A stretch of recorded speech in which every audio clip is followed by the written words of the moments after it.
Today we're here on Martin Luther King Jr. Drive fighting the blight. We're getting ready to demolish this old abandoned gas station that has been vacant since 2015. As you know, Martin Luther King Jr. Drive has nearly $40 million in streetscapes. We have new sidewalks, we have new lights, we have new art. So we want to make sure that we continue to fight the blight right here at this old abandoned shell gas station that has been vacant since 2015. As my neighbors go back and forth traveling Martin Luther King Jr. Drive, they kept saying, we've got to get it down.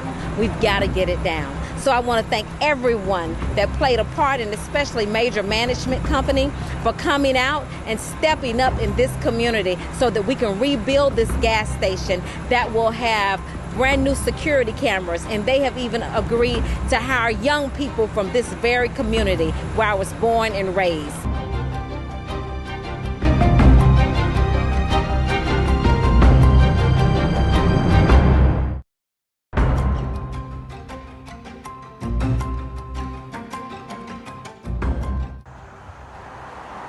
We're here at Brownsville Village. This is actually a development that's done by Habitat for Humanities. It's a huge development that was an example of taking an area that was supposed to be built out years ago, but something happened during the recession where it didn't happen. Habitat actually came in, purchased this property, and as you can see, this is the beginning of a build out of Habitat homes in collaboration with another nonprofit and a couple of actually market rate companies also. So this is going to be a great development that within the next year will be completely built. It has a green space, 2-story homes, houses that are absolutely gorgeous. We're also talking about actually having homes for officers of the Atlanta Police Department here in this development. So I'm so proud to be out here today with this. Who just left is the Secretary of Housing was here earlier today talking about it and touring it along with Nikema Williams and John Ossoff. So today we're here just actually looking at the housing and the development, and I'm just so proud of it. There's a beautiful green space across the street here also. So just proud of the development in my neighborhood.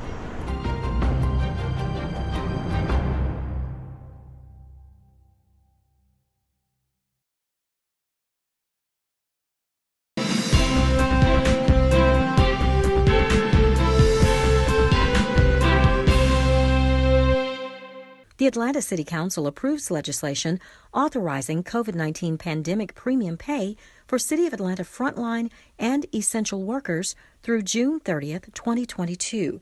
The additional payment amounts to approximately $500 per month applied to an eligible worker's regular wage rate for the hours worked during the qualifying time frame. Eligible forms of work include those that address an identifiable public health harm or negative economic impact caused by the pandemic and involve regular interactions or handling of items that were also handled by others and are associated with heightened risks because of the nature of the work. The Council greenlights a resolution establishing the Atlanta Public Safety Training Center Community Stakeholder Advisory Committee for the purpose of continued community engagement and input in the development of the new public safety training facility to be built on Key Road. The Council says yes to a resolution to appoint members to serve on the Atlanta Public Safety Training Center Community Stakeholder Advisory Committee. The Council votes in favor of an ordinance to formally establish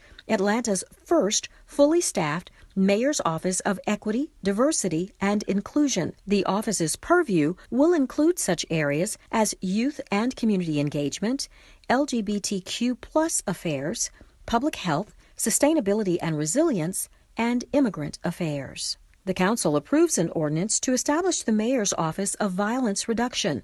The office would develop plans to decrease violence in Atlanta, manage certain grants, and coordinate strategic plans and programs with impacted communities and community-based organizations. For more recently approved legislation, please visit our website, citycouncil.atlantagA.gov. This has been your Atlanta City Council Legislative Minute.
This is Lake Charlotte.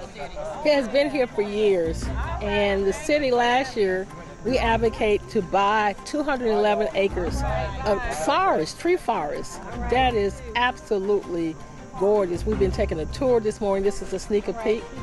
The city council voted in 2020 to literally buy these 211 acres. We're going to keep it as a nature preserve. This is actually going to be the Lake Charlotte Nature Preserve. And so when we purchased it, we also got funding for 5 years to actually build out the nature preserve. This is in the South River neighborhood on the south side of Atlanta, my district. I am so proud. So today is the first time since we purchased it, and they've been working on it already. The city and the Parks Department has been working with contractors to actually build it out. So today is our first time coming out from a year ago to look at what they've done.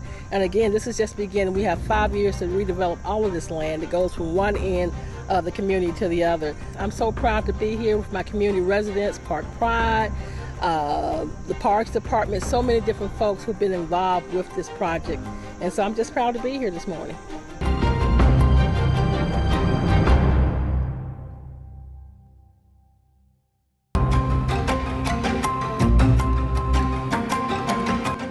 One, two, three. We're here for the launch finally of the beginning of the complete street for improvements along Dekalb Avenue. This project is very, very important. It falls into the category of promises made being promises kept. There's been a lot of charrettes and community engagement around improvements to this district. It's been fits and starts around implementation and scope. We finally have a scope. We finally have allocation of funding. They've selected the contractor. We are finally getting started. This is an important corridor that connects DeKalb County to Atlanta. It connects to Stone Mountain and some other bikes and trails. So this is a very, very important corridor. This is phase one. We're looking forward to having phase two happen in the near future, but we're excited to finally have a start to a very important project.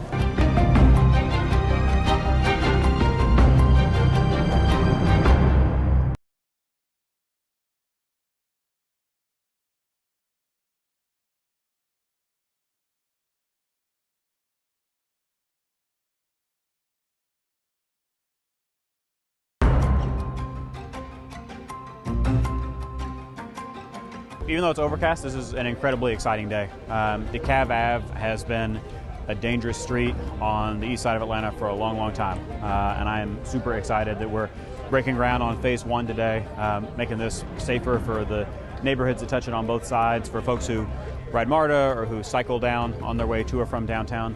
But I want to underscore that this is just phase one, that there is unfinished work that we have here, and it'll be important to pass a new T-SPLOS and a new infrastructure bond next spring so we can do the full project and give our residents what they deserve. It's all part of the larger, honestly, the Vision Zero of making sure that no Atlanta resident is injured or dies on our streets. And today's groundbreaking is a step in making sure that that doesn't happen again on Dekalb Ave.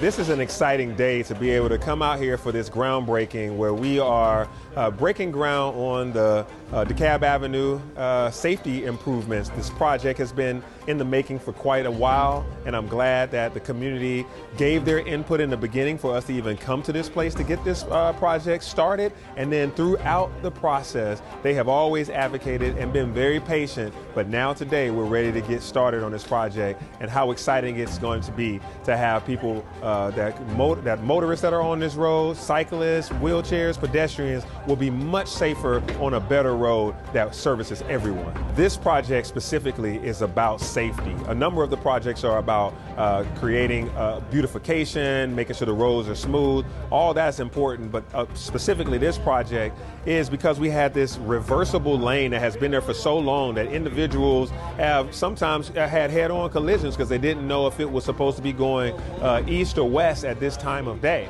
And so it's caused crashes that we can avoid by now having this to be a proper shared lane. And so then we also are going to have protected bicycle lanes that wheelchairs, bicycles, scooters, and others can utilize to stay out of the road. So this is about safety, getting people where they're going each day and where they're going in life in a safe way is going to be critical, whether they're riding MARTA or whether they're just taking a trip.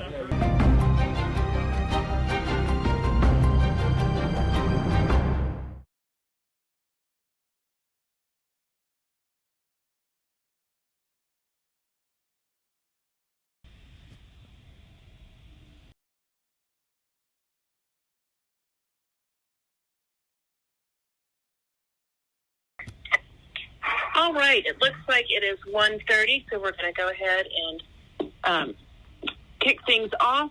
This is Jennifer Ide. I'm the chair of the Finance Executive Committee. Today is Wednesday, October 13th, 2021.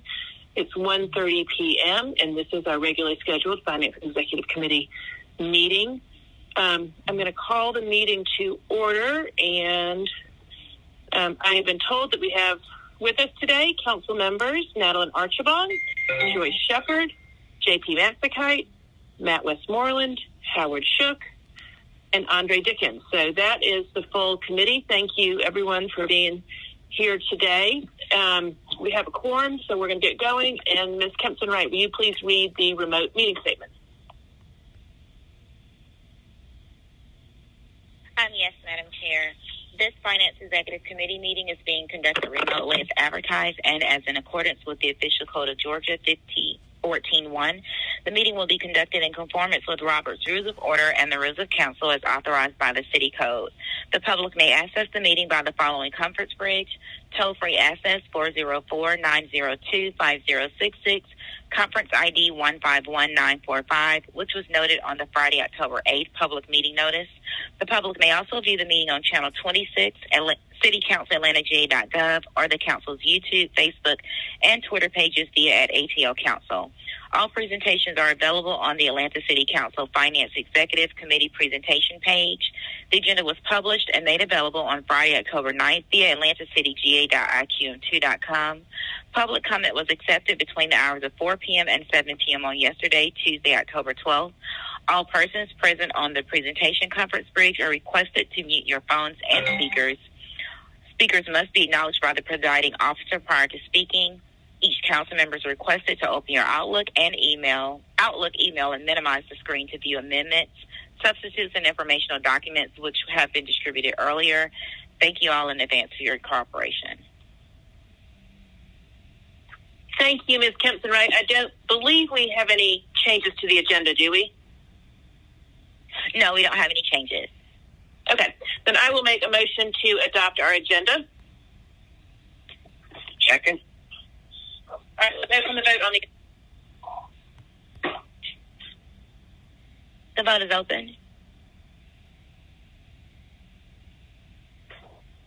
Shepard, I'm not on the system. Archibald, yes.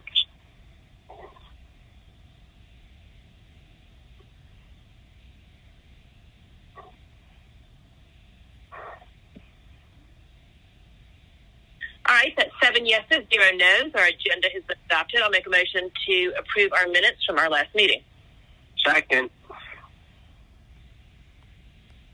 Let's open the vote. Shepard, The vote is open. Archibald, yes.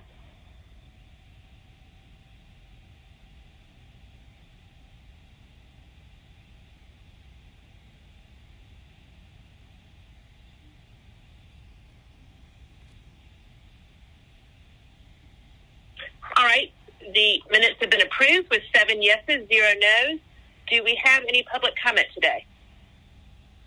Yes, Madam Chair, we do have 2 public comments totaling roughly about 4 minutes. Okay, let's go ahead and play those. One moment. I am calling on 21-0-0704 and urging all council members to vote no. This paper is yet another way to keep civilian wages below the market rate. First of all, not a single employee has a contract with the city per the ordinance as it stands up today. Second, about half of APD's 520 civilians are working well over their 520 days. Why? It is simple. APD has no vision for the future and only wants to hold onto the over-the-hill dinosaurs to keep the other civilian wages down. APD has no vision for the future. The command ranks are fully staffed when the actual worker base of the police department is somewhere between 20 to 40% understaffed. Last month, 27 employees separated from APD, 11 civilians and 16 sworn. Yet they refused to write a job description and post these positions for new employees, or, here's thinking outside the box, promote from within to fill these spots.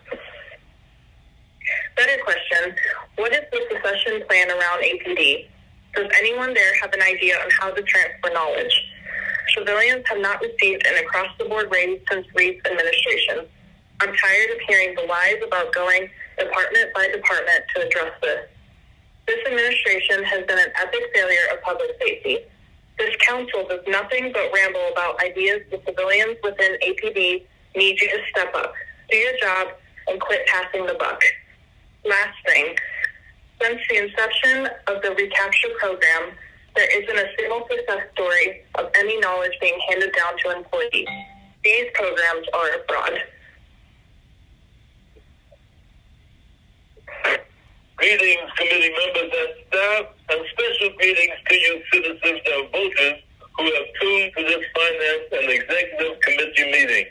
Ben Howard, Senior Advocate, Public Policy Analyst. How about it, NPUR 9? Let's start talking about money and finance at neighborhood planning unit meetings so that out of the 20,000 people who live, work, and play there, we can increase NPUR attendance beyond the fewer than 50 residents, non-residents, presenters, visitors, city officials, and department representatives. Let's start by talking about item I-12 on today's agenda. Ordinance 21-0-0771. Why is it that the council member from Council District 8 can authorize $72,000 for license plate readers, but the council members from District 11 and District 12 can spend not $1 for license plate readers? Let's talk about finance and NPUR 9. Let's talk about the community planning grant funding for neighborhood planning units and why you have not publicized to whom you gave our planning grant money. Let's talk finance and NPUR 9. Let's talk about the infrastructure costs to accommodate the 1.2 million people expected by the Atlanta City Design Movers and Shakers.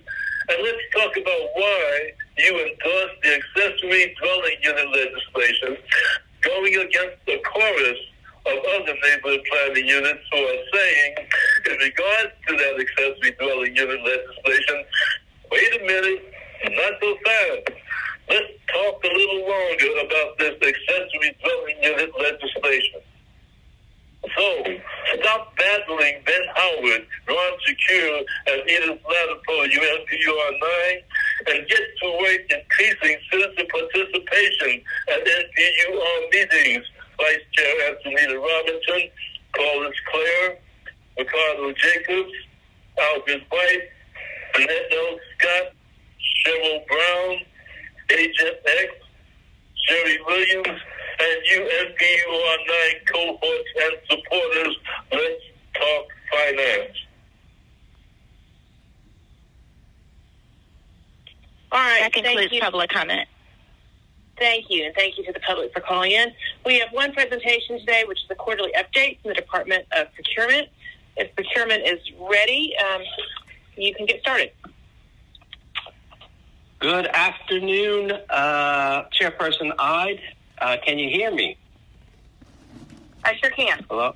Wonderful. And good afternoon to the members of the Finance Exec Committee. Thank you for the opportunity to update you on some of the activities in procurement during Q4 of this year, covering April through June. Next slide, please. Today we're looking to cover innovations, purchasing, and operations at the department. We will also briefly discuss the procurement transformation solicitations that we have on the street currently that will improve your experiences with the Department of Procurement and then hopefully improve our ability to help user agencies throughout our enterprise to monitor, control, and improve spending and savings here at the great city of Atlanta. Folks, DOP has been making a lot of improvements, and in fact, this month we were actually faster than our target times for completing our solicitations, and we finally got through our final comments on our SOPs. However, we are not stopping there. We are pushing for deeper structural improvements. Looking back at the year from Q1 to Q4, we improved our completion times. We improved efficiencies. We had less problems on our IPER reports. We increased our use of technology and performance dashboards. We increased transparency by providing for the first time ever a public portal to look at our contracts. We made bidding easier by simplifying our instructions and doing regular trainings for the public interested in bidding with us. The many women and men of our department worked very hard to make these improvements for you and the citizens of the city. Next slide, please. Folks, we will cover Q4, but I wanted to show you some of the benefits of our dashboards. For instance, of 90 projects, 86 are in the green and meeting our SLAs, 1 in the yellow and 3 in the red. With our dashboards, we can now more closely monitor our solicitations to make sure we address issues as they come up. Next slide, please. Looking at Q4 purchasing, we had $414 million spent. We were heavy on services as $386 million of our 414 were services oriented. We spent $20 million on commodities and $8 million for the small purchases for the quarter. We had 2,800 small purchase POs, and again, for the viewing public, although the overwhelming number of POs are small purchases, it nets the opposite on our spending graphs because of the small dollar value of each PO in that category. So I want to make sure that for the viewing public, they're not confused. It does seem sort of counterintuitive, but the reason why is the dollar value for those POs are much smaller than most for the services side. For the quarter, we had 412 purchase orders issued for services and 220 for commodities. Next slide, please. So how does that look for FY21? We had 17,144 requisitions created and 12,249 purchase orders issued. That's a lot of purchase orders, people. We had 87 agreements authorized. We issued 371 solicitations in that time period and onboarded nearly 3,000 suppliers, 808 to be exact. Folks, we have been very, very busy. Next slide, please. So what have we been purchasing? Folks, we have been procuring a broad range of services, including yard debris hauling, after-school meal programs, rights-of-way maintenance. Our department responds and executes upon the needs of your constituents and the departments we serve. As an example, the emergency yard debris contract we just completed with Castro and Russell turned that around almost immediately. We respond, again, to your needs and the needs of your constituents. Next slide, please. On the issues of improvement, the airport's taxiway bypass will allow efficiency and time improvements at the airport. That quarter, we also, I believe, completed the runway 9L end-around taxiway phase. And I'm going to deviate from the script a little here to discuss the airport initiatives that are coming. Folks, the capital improvement contracts that are coming down the pike are going to be massive. We have a lot of initiatives and improvements that are going to be coming out of General Manager Biodari's shop. We are very, very, very excited about it. But it will be a great deal of work coming down the pike. Next slide, please. beyond airport.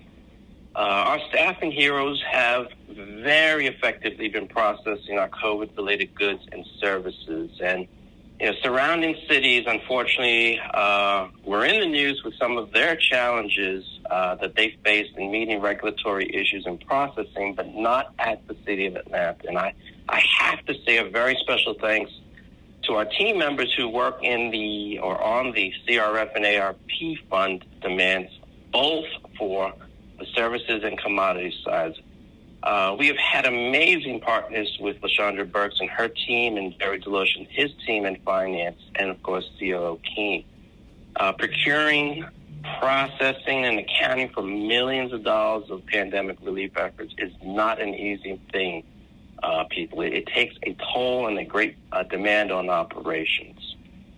Next slide, please. Speaking of operations, in that quarter, we hired one new person for the services division and are currently completing the process of hiring 2 more positions. Operationally, committee members, we work with finance to improve the encumbrance process so that legislation that came to you wasn't slowed down by financing issues. Another operational improvement that is slowly coming along is the NIGP code accuracy work we're doing with the agencies. Why are we investing so much time on it? Because if we don't accurately code our expenditures, we can't accurately monitor them. So we are investing time and resources in that area. So we also have to mention our solicitation durations. What were the problems? Biggest problems we had and still are addressing were a backlog of what I call the 365 plus legacy contracts. Those were solicitations that were taking over a year to complete, so that when they were done, it really raised our time averages as outliers. So we have completed most of those, and I project that we will have no more of those 365s after the current quarter. So how do we improve those times? Training, and more training. There was also, in frankness, the hard work of our dedicated staff. We isolated the solicitations and simply got them out. It has been a transformative year. Next slide, please. So speaking of transformation, over the next couple of weeks, I wanted to address with you the 2 transformation management initiatives DOP is trying to close before the end of the year, committee members.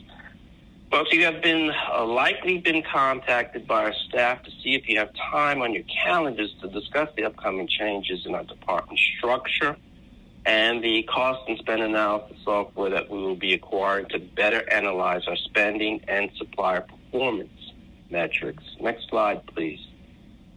As you can see, we're well down the road on our supply chain analytics technology solicitation, and also, next slide, please. Also down the road on our acquisition operations consultant solicitation. Again, we are really looking to improve our operations structurally and process-wise, and we're very excited about those prospects for the future state of the department.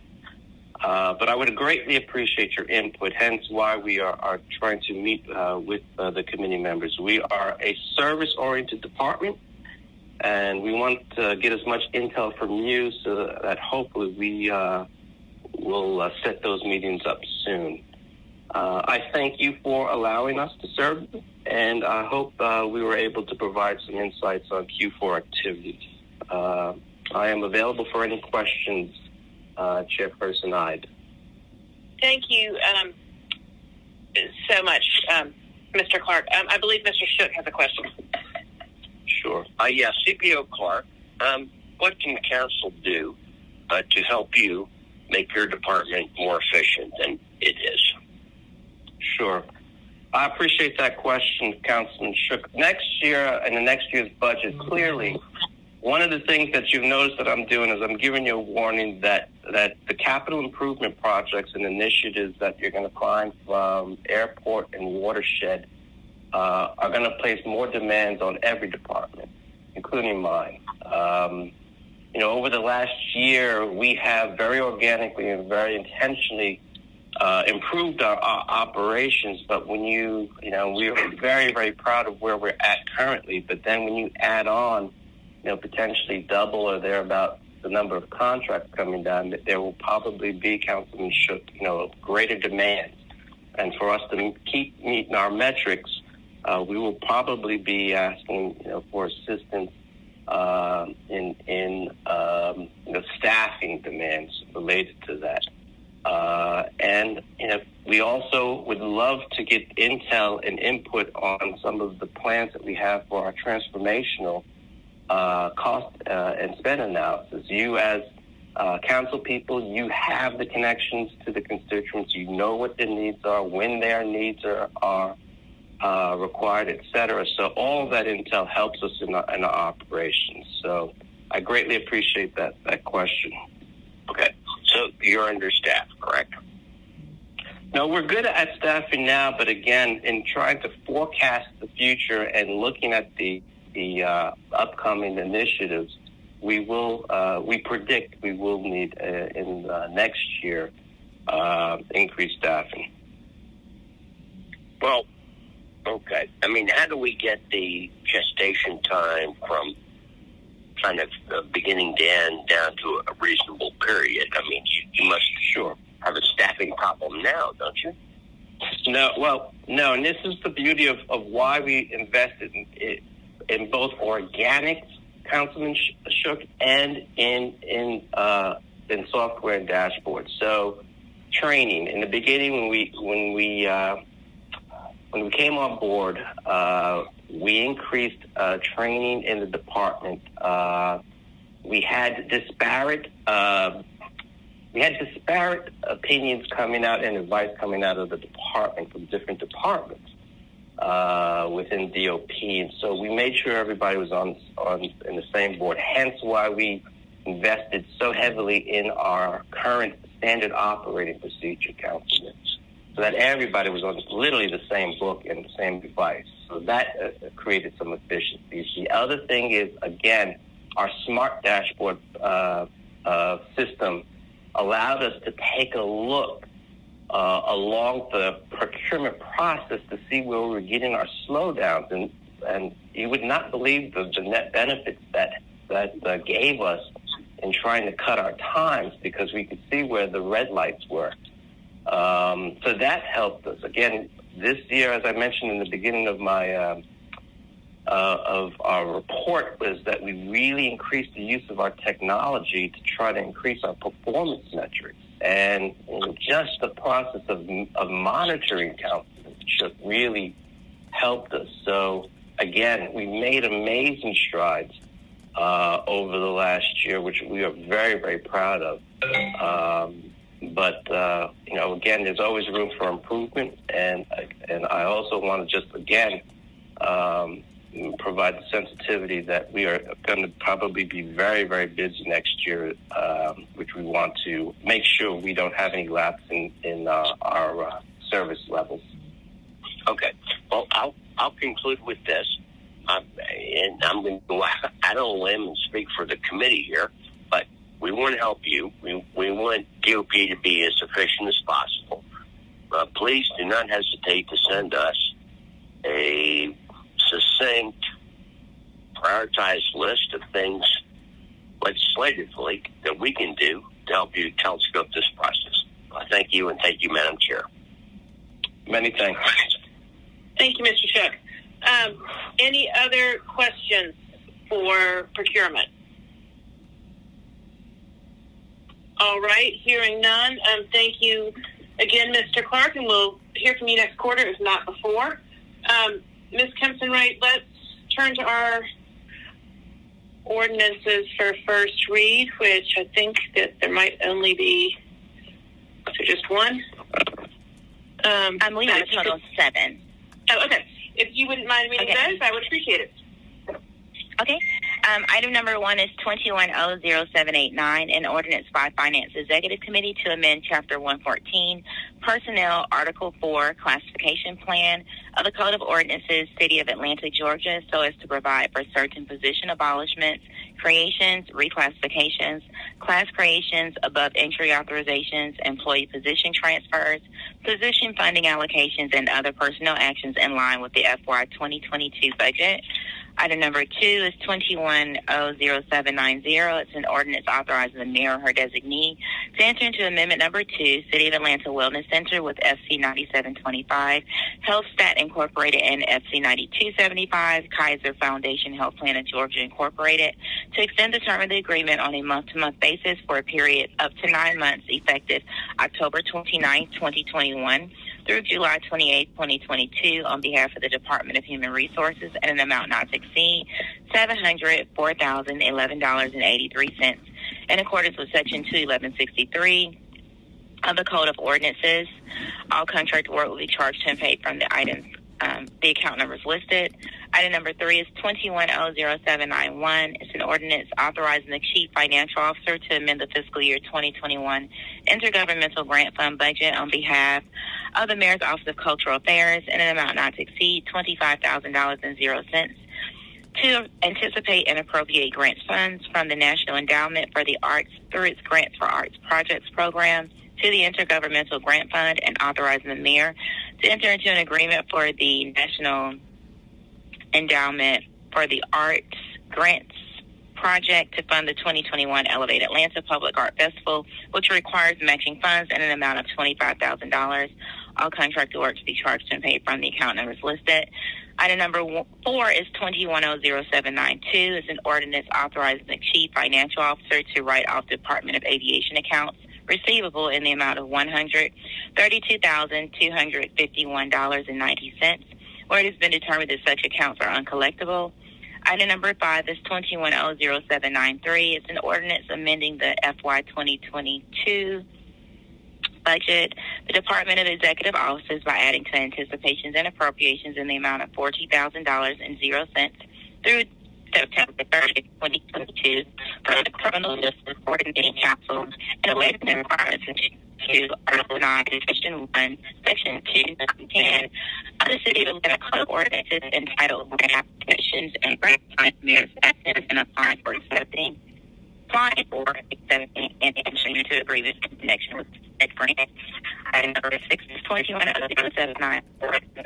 For the requirements for Chapter 2, Article 9, Division 1, Section 2, 9, 10 of the City of Atlanta Code of Ordinances entitled Grant Applications, ratifying the mayor's actions and applying for and accepting and entering into agreements with the Criminal Justice Coordinating Council regarding the Coronavirus Emergency Supplemental Funding Program grant.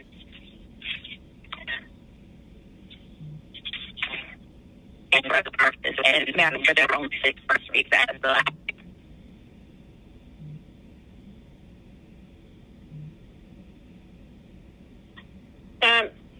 Ms. Kenneth, I don't know if you can hear me. Your line went bad sort of halfway through that. Oh, I'm sorry. I don't know. I mean, am I better now? You are better now. It was getting, I don't know, colleagues, if it was me or the line, but about halfway through, I was having a hard time hearing.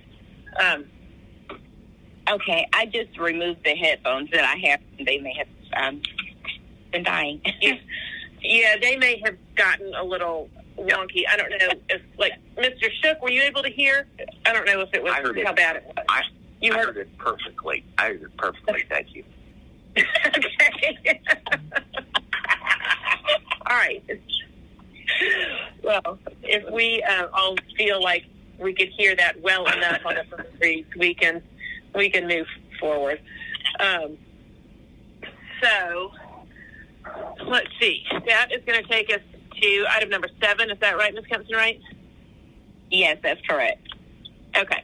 Item number 7 is 21-00704, an ordinance by Councilmembers Andre Dickens and Andrea L. Boone to amend the Charter of the City of Atlanta, Georgia, adopted under and by virtue of the Authority of Municipal Home Rule Act of 1965, OCGA, Section 36-35-1 as amended by amending Subpart A, Article 3, Executive Chapter 5, Civil Service System, Section 3-505 to permit the rehiring of civilian personnel who shall be entitled to receive their regular pension payments but shall acquire no further pension or civil service rights by virtue of such employment for terms in excess of 520 days and for other purposes. This is a charter amendment, so we did our first read on September 7th, the second read and first adoption on October 4th. And now it has come back to us. I do have a question for Mr. Norman, if he is here, or somebody from HR, of how often are we having an issue with rehires hitting the 520 days?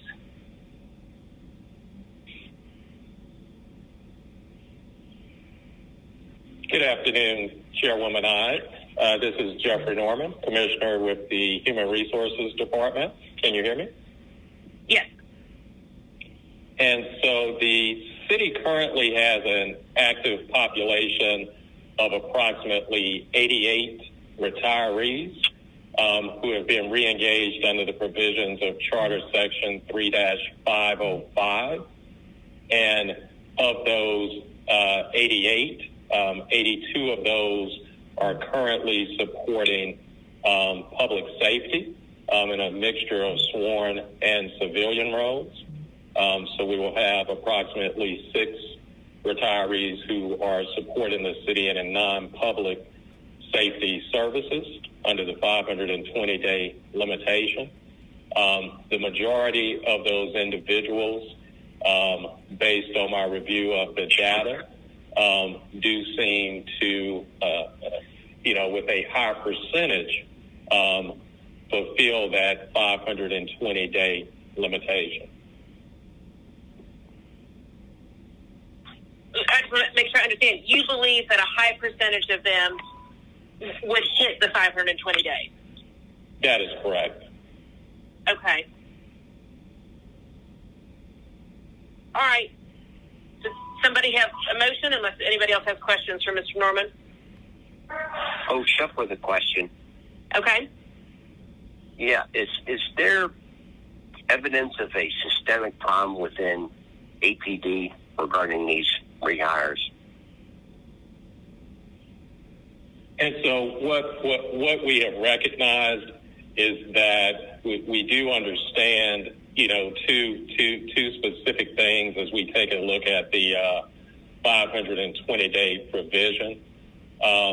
We do believe that, modification of the 520-day business day period, with removing that cap, I think we do foster a balance between recognizing that we do need to continue to work with departments to ensure the appropriate succession planning, while also recognizing the need to balance and provide fluidity to make sure that they are still able to leverage expertise, especially more than ever in this ever-increasing competitive market.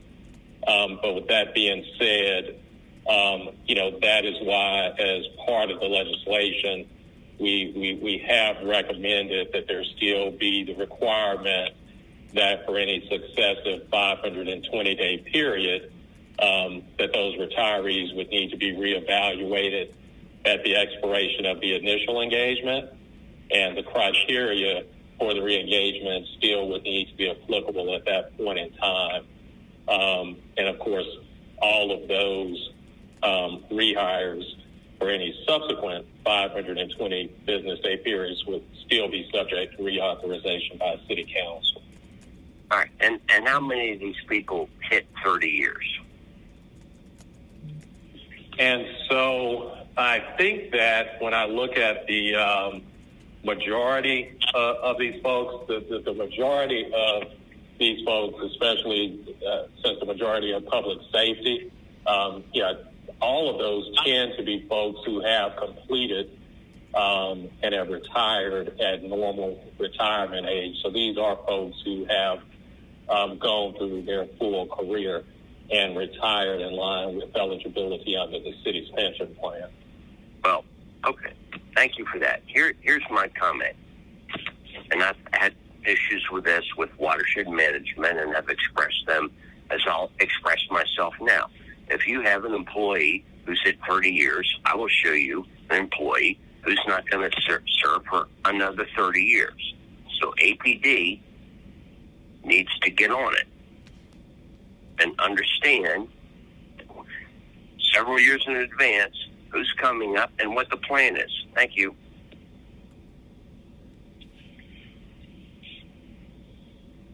I have a question. I just want to get clarity. What, Ms. Shepard, if you don't mind, Mr. Dickens had his hand up, and then I'll get to you.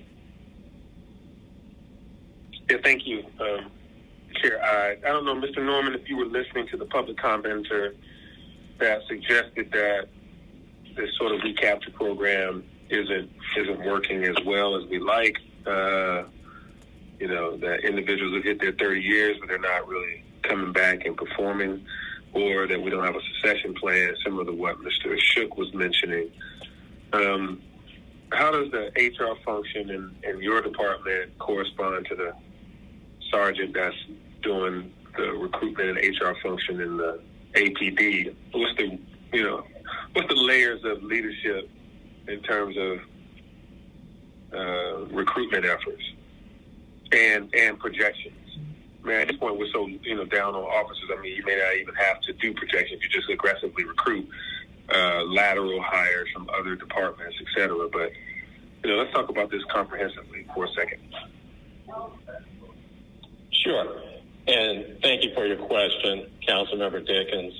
And so, as a general rule, obviously before we have the APD discussion, as we have shared with leaders across the organization, no less than, 12 to 36 months, prior to an individual in a certain support function gearing up for retirement, those departments should be aggressively preparing from that exit so they can ensure that they have taken an assessment, of the critical job skills and the knowledge, along with, those existing relationships and organizational practices to ensure that, those departments are prepared and have identified the next generation of workers. That's the true heart of succession planning. When we talk about the interplay between the Department of Human Resources and the recruitment and background section within the Atlanta Police Department, obviously they are staffed and have personnel on a day-to-day basis who primarily have been responsible for the normal active engagement and recruitment of sworn personnel. The Department of Human Resources obviously supports those efforts. And so over these last year, in working with not only reviews and working groups and a task force that coordinated with the Atlanta Police Foundation, the administration has identified several initiatives to really bolster the ability of that unit within APD to be able to recruit and complete the background process. And the city has started to see the direct results of that progression and still continue to have discussions relative to ultimately what the best practices are for facilitating that, even recognizing what the ideal blend is between sworn staffing and civilian staffing to really continue to move that function forward with stability. And that work continues. When we talk about the 520-day business rehires, that tends to be a discussion where, as I mentioned, that 12 to 36-month period, those individuals within leadership should obviously be working to ensure that they continue to work with promotional opportunities and identifying emerging leaders who can step into those roles, recognizing, balancing between making sure that all of those essential sworn positions are filled, as well as those on the civilian side, and the competitive market. Part of it is ultimately ensuring that the department has all opportunities available so that they can ensure that they can maintain, operational service delivery. So that is something that we partner along with APD leadership on, as well as all folks across the organization. But as you know, it obviously is a challenge, and there continue to be, significant draws from significant and varying directions. So we just want to ensure that this remains one of those options, even though we do continue to counsel folks that, and I think that is why we do have a defined period, because the expectation is that should ultimately afford folks the opportunity to, at a minimum, identify folks who can succeed those incumbents.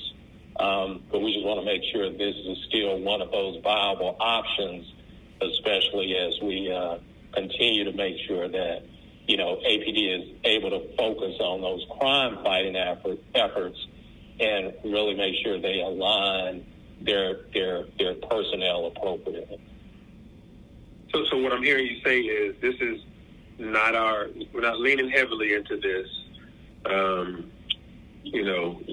recapture 520-day situation. We are actively doing other recruitment, and we're aware of that. But this is something that you feel is necessary.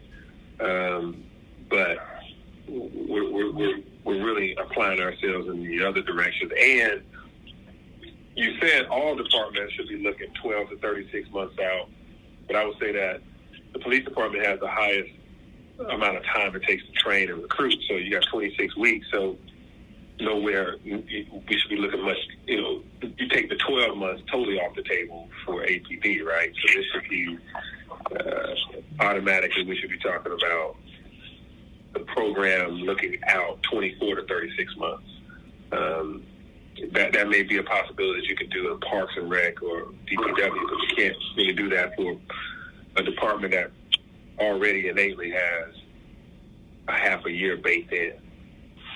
No, and I think that's a fair assessment. And part of that, if you look at the 520 days, even in that scenario where they are caught a little bit behind the 8 ball, the additional 520 days should also allow them to accomplish that as well as a worst case scenario. Okay. All right. Thank you. All right, Councilmember Shepherd. Okay, I just want to make sure, and what we're talking about is eliminating the 520 days period so that people who are retired, because I've had some folks retire also and come back to work for me, but they can only work for 520 days. So we're saying that we would like to eliminate this 520-day limitation so that if we hire folks back, what would be the criteria in terms of, is there going to be a period at all for us to say that they can work, or we just allow them to continue to work until whenever? Am I clear in terms of that? So thank you, Councilmember Shepherd. What is being recommended here is that there is currently a cap in place that requires employees to only be able to serve one 520-day term. What this amendment is seeking to authorize is that initial engagement would still have a initial cap for 520 days, but this amendment would also allow for a concurrent reemployment period. meaning that it would allow for a subsequent 520 business day opportunity beyond the first one, but you would still have to go through that same evaluation period. So that first agreement that is authorized by council would still expire. And if there was the desire to re-engage someone beyond that 520 days, it would still have to come back before the city council with appropriate justification to afford that retiree the opportunity to be re-engaged by the city. Okay, I got it. Thank you. All right, any other questions?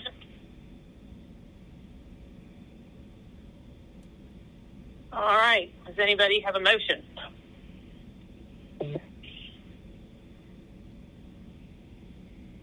Move approval.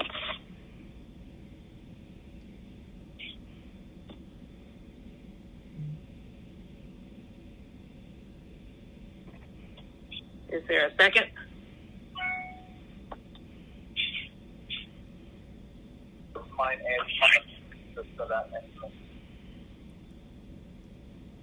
Well,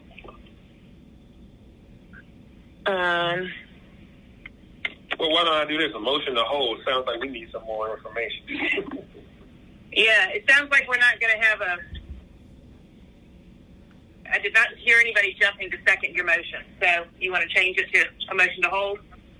Yep. I was reluctant to make the motion anyway. So motion to hold so we can have more sit-down time on this.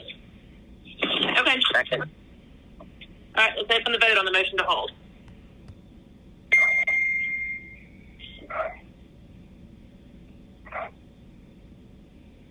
One moment. Can we take a voice vote, please? A voice vote?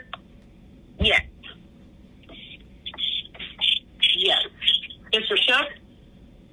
Aye. Ms. Shepard? Yes. Mr. Matzkite? Yes. Ms. Archibong? Yes. Mr. Westmoreland?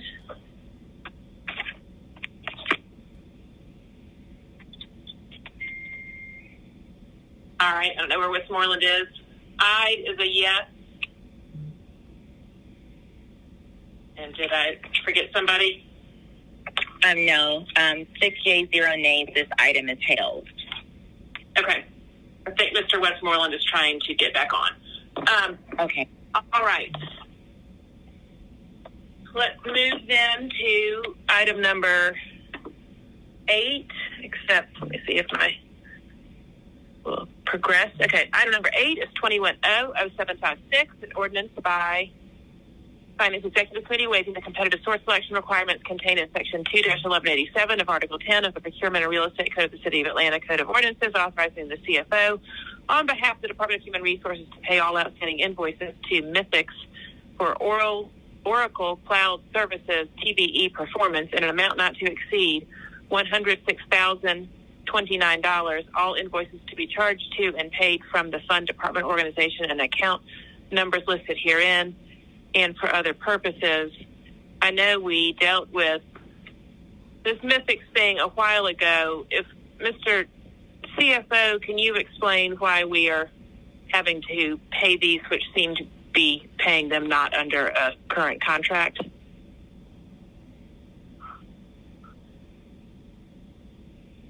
Because I thought we had a contract with Mythics.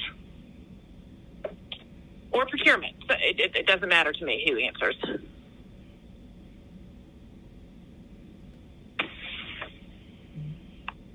Good afternoon, Commissioner. Chair Hyde. This is Jeffrey Norman with Human Resources. But I'll pause. I think I heard someone else jumping on the line. This is Mohammed Bala. So this is to pay for the Mythics agreement for onboarding and performance evaluation modules in the Taleo system. So not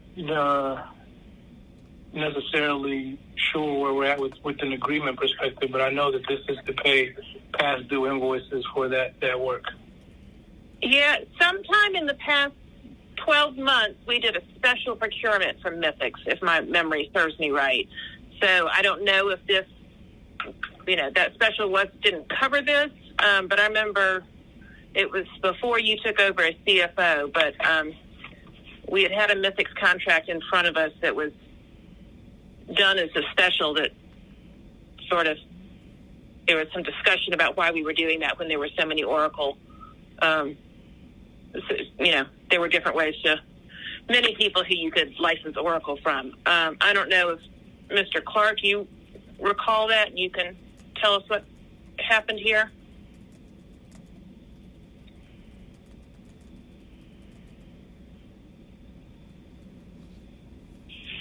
And this is Jeffrey Norman, Chairwoman Ide, and I'll share this, I think, while procurement is getting an opportunity, if they're going to join the conversation.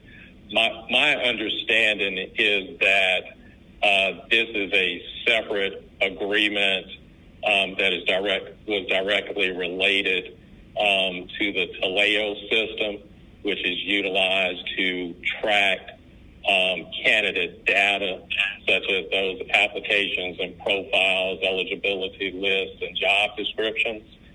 My understanding is that there was an agreement that was originally entered into back in 2014. There was a subsequent renewal of that agreement, and there was not that second renewal, from my understanding, was never exercised. Nonetheless, Oracle continued to maintain and capture the historical candidate data, which was not part of what was transitioned into the Oracle system when it was originally implemented. So this is to capture, my understanding, costs associated with maintaining that historical data between the time period of 2017 and 2020. But to your point, I do believe there is a separate agreement that AIM is now the owner of that covers all current environment data. But if procurement is on the line, they cannot. No, I was going to say, Chairperson, I could not have said it better. I think that's exactly right. You are correct, Chairperson. We went through a whole, cleaning up process last year, I think, actually, on these Mystics contracts. But this one is exactly as Commissioner Norman stated, I believe, is related to the Taleo component. We did not apparently renew their option, but we are trying to pay for these services related to, legacy data. But Commissioner Norman is exactly right on his description. Yeah, I just find this incredibly frustrating. The whole last year when we went through with Deloitte, we went through the Mythics contract and trying to clear it all up, how this continues to happen of using services that aren't under contract and then having to come to council for approval, waiving the code to pay for things that, I understand it shouldn't be, I don't know if it should be Mythic's fault or not for continuing to provide services when there isn't a contract. But, process-wise, how does this happen that there was a renewal that we decided not to extend, do, but we keep on using the services? Yeah, that question I'll have to, defer to AIM. But again, on our side, we ultimately did not renew the option on these things, thinking that everything that we had done and all the work and combing through items last year should have cleared all these items up. But in terms of this work related to, I believe it is IMIX technology, I'll have to defer to AIM. I'm going to make a motion to hold this for today and let people pull themselves together on explaining why this happened and how we're going to have it not happen again. Because we spent so much time and energy, and I wasn't real happy with doing a special for Mythics last year. So, but I'd like everybody to get together and figure this out of how it happened and how we make sure it doesn't happen again. So that's going to be my motion for today. Second. All right, let's open the vote. The vote is open.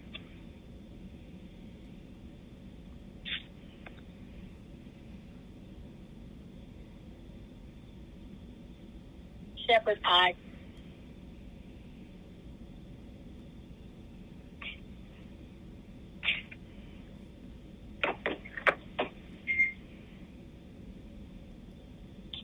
All right, 7 yeses, 0 no's. This item's held in committee. The next item is item number 9, which is 21-0757, an ordinance by Finance Executive Committee authorizing the mayor or designee on behalf of the City of Atlanta and Department of Finance to retroactively exercise renewal term option number 3 for special procurement agreement number FC10543 with Tyler Technologies, Inc., pursuant to Section 2-1163 of the City of Atlanta Code of Ordinances, effective July 1, 2021 through June 30th, 2022, an amount not to exceed $21,012.00. All contracted work to be charged to and paid from funding numbers listed herein and for other purposes. This is related to open checkbook. I'll make a motion to approve. Second. All right. Let's open the vote. The vote is open. Shepherd, aye.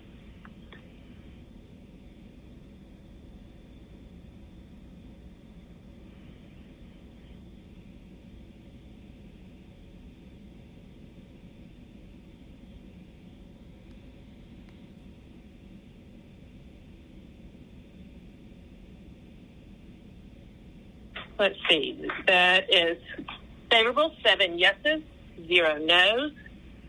The next item is item number 10, which is 21-0758, an ordinance by Finance Executive Committee authorizing the CFO to amend the fiscal year 2022 budget by transferring appropriations from the general fund to the capital finance fund to amend the first renewal option for FC 9334. Business license and cashier management system with Tyler Technologies, Inc. on behalf of the Department of Finance to purchase 31 additional software licenses in an amount not to exceed XXXX to be charged to and paid from the following fund, department, organization, and account numbers. Capital Finance Fund 3503, DOF Revenue and Collections 100501, Reserve Conversion Account 599901, Treasury 151500, BLS Upgrade, DOF Revenue, BLS Upgrade, UF Revenue, and for other purposes. And my computer shut down on me for 1 minute. Ms. Kempson Wright, I'm assuming that there's a substitute here that I need to bring forward. The Office of Revenue actually requested to file this item, Madam Chair. Okay. So now I'll make a motion to file. Second. All right, let's open the vote on the motion to file. The vote is open. Shepherd, yes.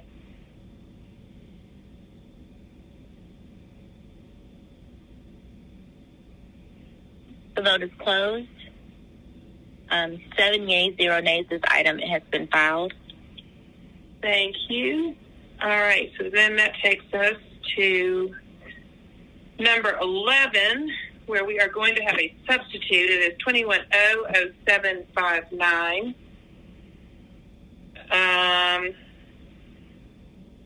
Is it a substitute or an amendment, Ms. Kempson, right? It's a substitute. Okay.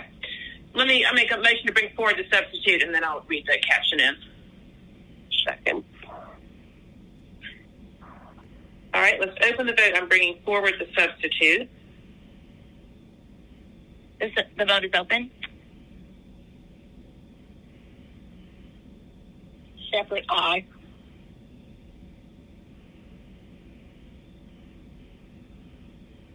All right. That is 7 yeses, 0 no's. The substitute is before us, and the substitute of the caption the caption of the substitute reads, a substitute ordinance by Finance Executive Committee authorizing the Chief Financial Officer to create the Airport General Revenue Bond Fund 5547 for refunding and new bond issuances, authorizing the Chief Financial Officer to refund Series 2012A, 2012B, and 2012C, and to amend the fiscal year 2022 budget by adding to anticipations and appropriations bond proceeds in the aggregate principal amount of $335,870,000.00 for the General Airport Revenue Refunding Bonds, which consists of $44,305,000.00 for the General Airport Revenue Refunding Bond Series 2021A, $129,985,000 for the General Airport Revenue Refunding Bond Series 2021B, and $161,580,000 for the General Airport Revenue Refunding Bond Series 2021C, and for other purposes. I'll make a motion to adopt on substitute. Second. Let's open the vote. The vote is open.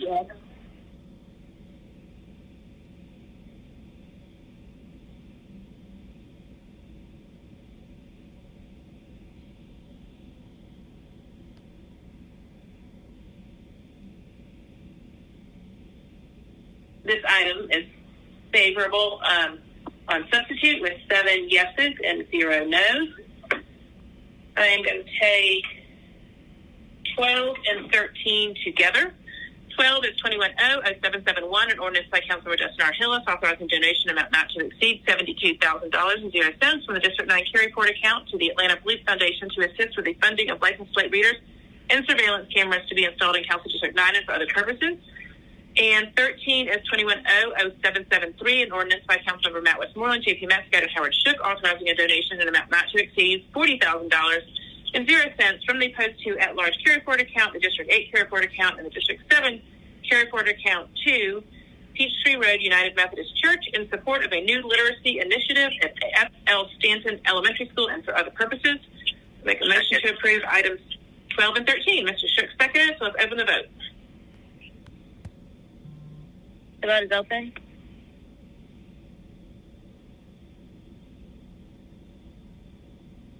Shepherd, yes. Westmoreland, yes. All right, this item is, these two items are favorable with, hasn't updated yet, but that should be 7, correct? Correct. It's 7 yeas. Okay, 7 yeas, 0 nays. The next item is 15. Is that where we are? We're in item number 14. 14. Okay, jumping ahead. Number 14 has a substitute. It is 21-00774. The substitute, I think, changes the caption. So let me make a motion to bring forward the substitute first. Second. Let's open the vote on bringing forward the substitute. The vote is open. Shepherd, yes. Westmoreland, yes.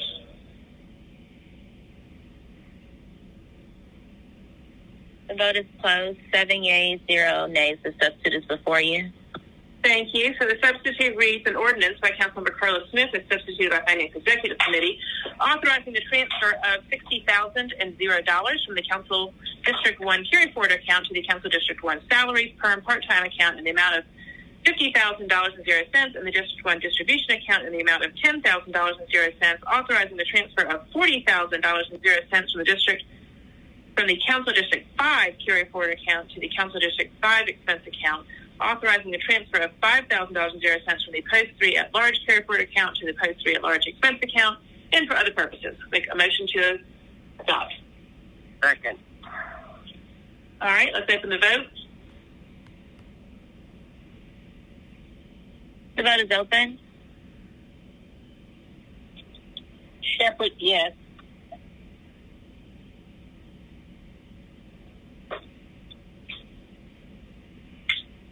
Westmoreland. Mr. Westmoreland? All right.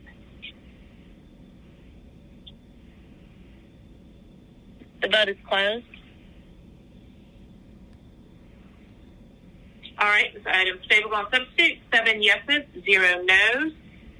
Item number 15 is 21-00778, an ordinance by Councilmember Michael Julian Bond to amend Chapter 2, Administration, Article 2, Council, Division 14, Staff, Section 2-152, Council Assistant, Subsection E of the City of Atlanta Code of Ordinances to update the total amount allocated for annual appropriations to fund costs associated with health insurance to include 2 permanent part-time employees in the appropriate account and for other purposes. I just need to double check. Mr. Bond had reached out to me, and I want to make sure I know which paper he was talking about. If this is the paper he wanted.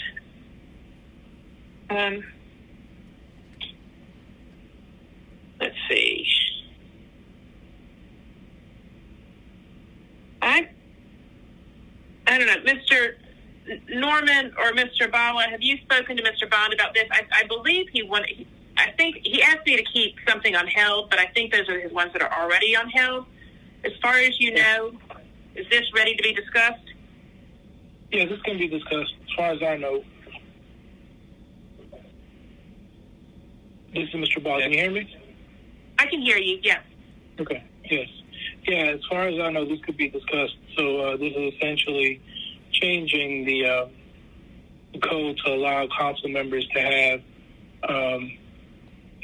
health benefits to staff members. And I think currently the benefits are only for the council member. So this will allow for 2 health benefits per council seat. I think that maybe Mr. Norman can chime in, because I believe that some,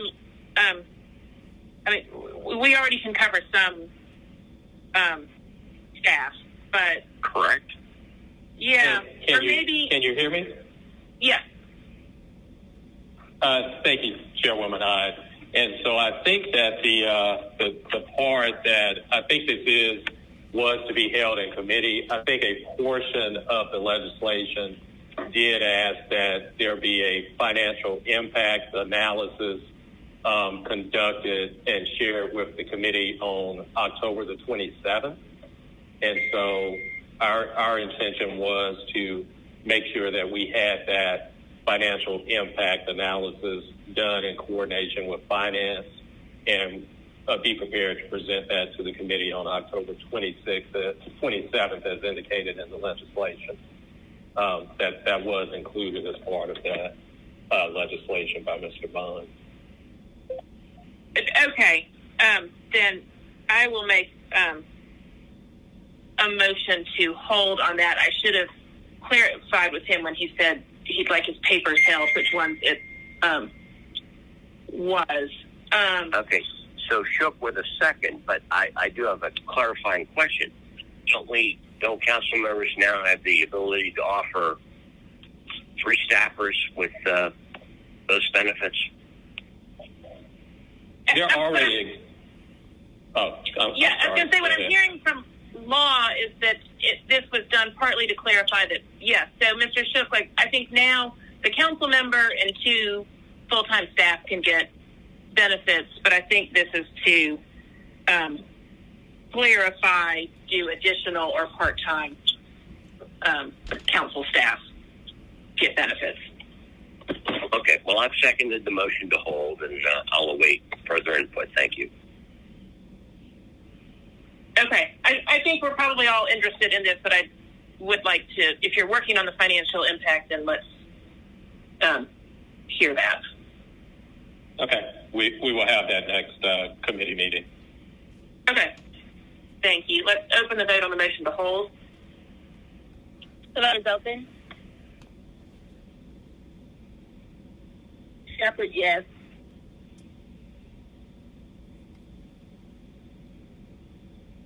Westmoreland, yes.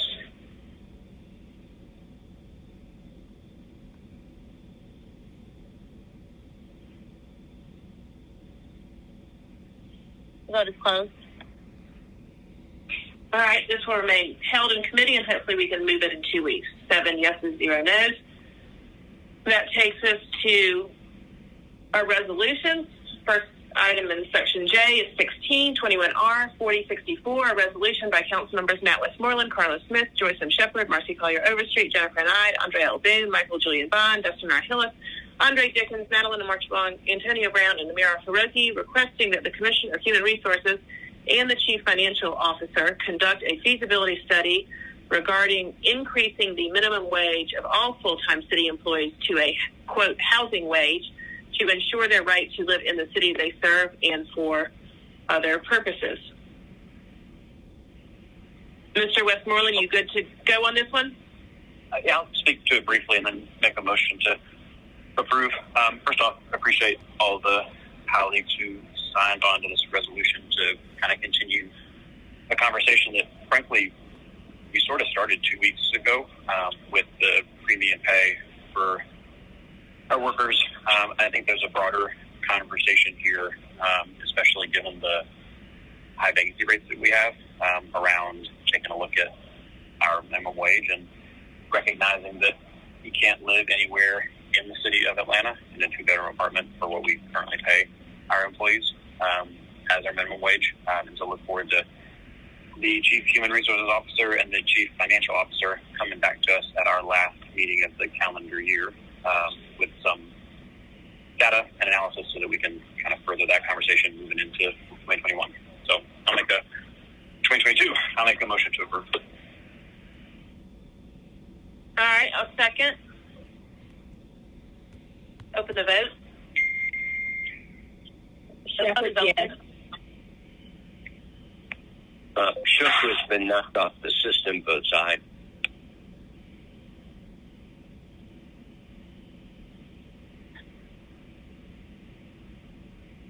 All right, this item is favorable with 7 yeses, 0 nos.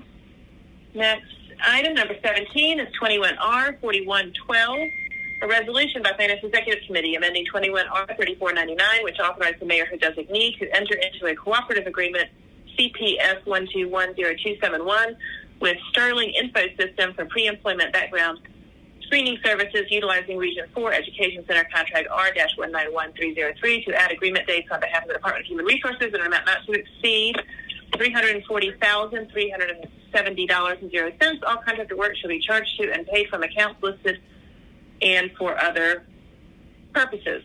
I'll make a motion to approve. Second. Open the vote. The vote is open. Shepard, yes.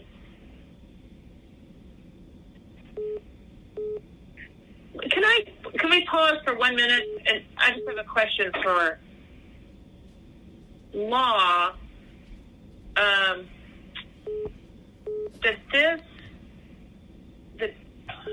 The dates of this agreement, are these retroactive, and are we okay on doing this as a resolution?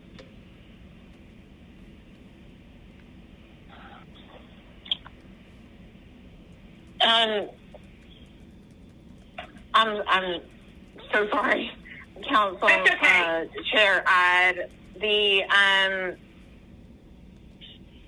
I'm sorry. Which? Okay. So we're on 17. We're on 17. That it's amending this cooperative agreement, but I just want to figure out what dates this is covering and if we're doing it retroactive. So if it is,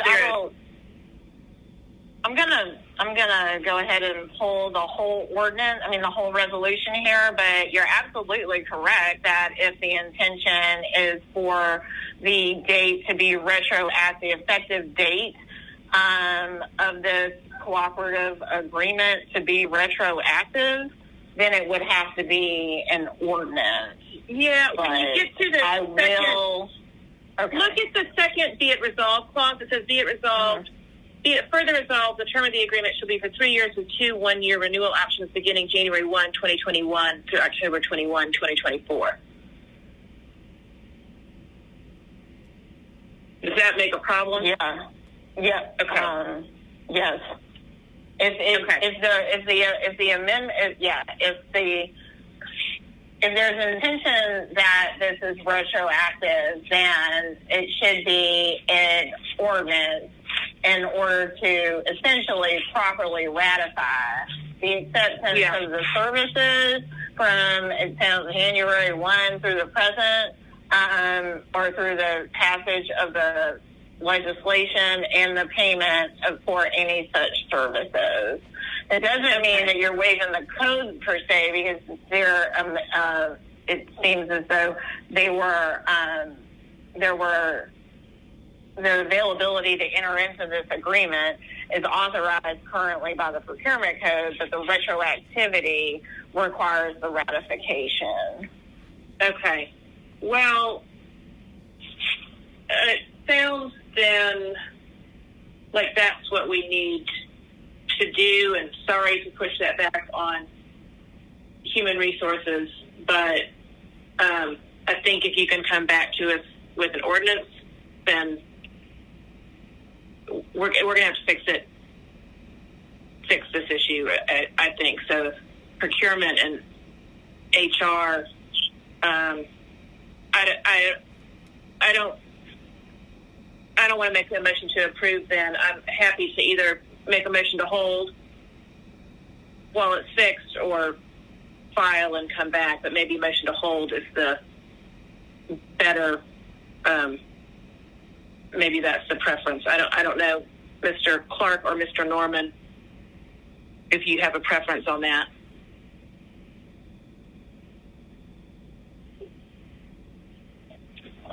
Chairwoman Eyes, can you hear me? I can. Yes, and I'm sorry I wasn't able to jump on. My understanding was that, to your point, my understanding is that law had actually opined that we did need to substitute the resolution. Okay. So we have no problem with that course of action. Okay. So I'll just hold it today, and then we'll wait for the ordinance to come in, and then we'll file this one after the ordinance comes in, if that works for you. Okay. Sorry about that, everybody. I should have caught that before we open the vote. Ms. Kempson, right, the vote was open, but we hadn't closed it. Can I just withdraw my motion to adopt? We hadn't closed it, but I believe all votes have been cast, so we do need to reconsider it. Okay. So sorry about that, everybody. I'll make a motion to reconsider on item number 17. Second. All right, let's open the vote on the motion to reconsider.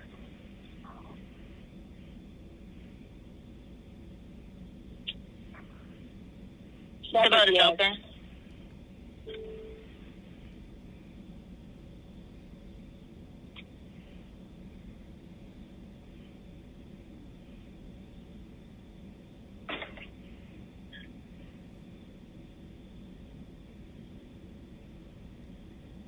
Has everyone voted on the motion to reconsider? I think maybe you missed Councilmember Shepherd. I thought okay. Yes. We're capturing her now. Shepherd, yes.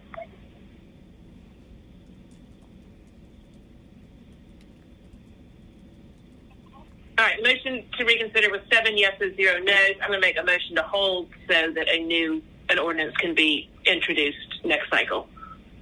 Second. All right, let's open the vote on the motion to hold.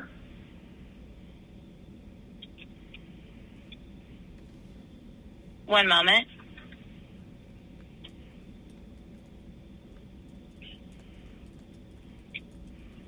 The vote is open. Shepherd, yes.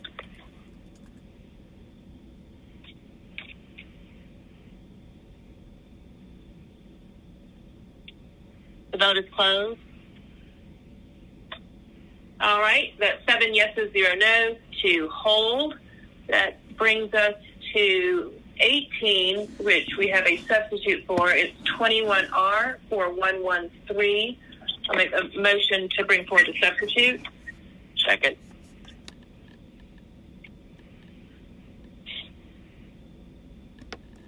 The vote is open. Shepherd, yes.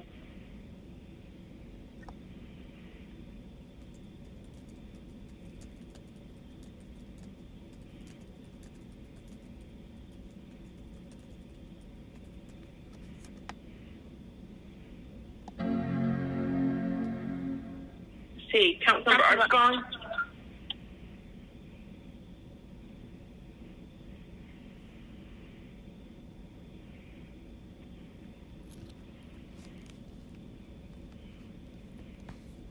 Oh, okay, there we go. The substitute is before us with, did we end up with 6 or 7? It's 6 yeas, one Okay. nay. All right, so the substitute reads, the caption of the substitute, a substitute resolution by Finance Executive Committee authorizing the mayor or her designee to execute special procurement agreement SP S1210301 indirect cost allocation analysis with eCivis Inc. on behalf of the Department of Finance pursuant to Section 2-1191.1 of the City of Atlanta Code of Ordinances for indirect cost recovery consulting services for a term of 1 year with 3 one-year renewal options for a fee not to exceed 15% of actual recovered revenue, with the total amount of fees not to exceed $3 million and for other purposes. Mr. Bala, can you just quickly tell us what this is about? Yeah, sure. Karen Carter is on the line with different questions, but essentially, this is a service through eCivics to help the city recapture any indirect costs through some of our federal grant agreements. It's a service that we worked on procurement with, conducted an RFQ, and identified the best qualified vendor to do this work on behalf of the city. Again, the fee structure is that any identified recapture revenue for the city that we're able to bill back for indirect costs, they will keep 15% of that and not to exceed $3 million total to the vendor.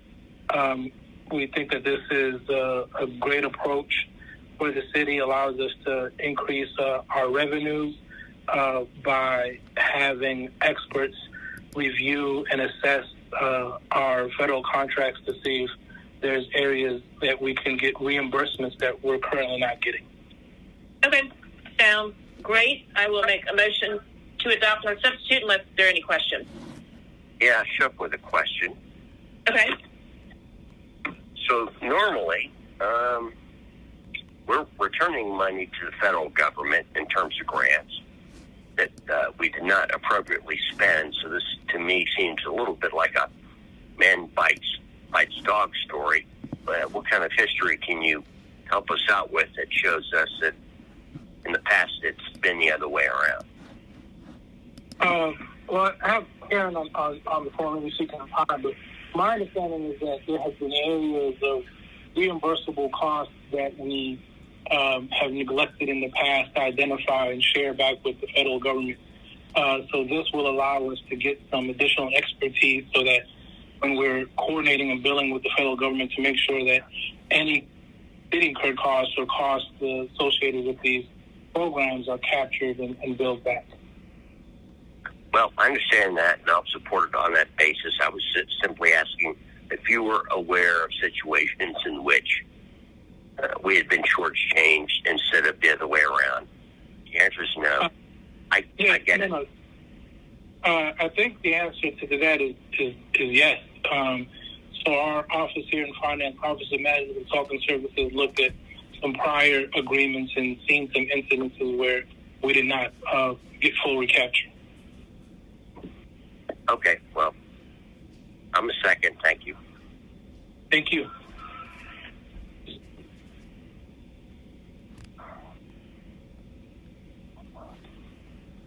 All right, is the vote open? Who was our second, Madam Chair? Mr. Shook was. Okay, we're opening the vote. One moment.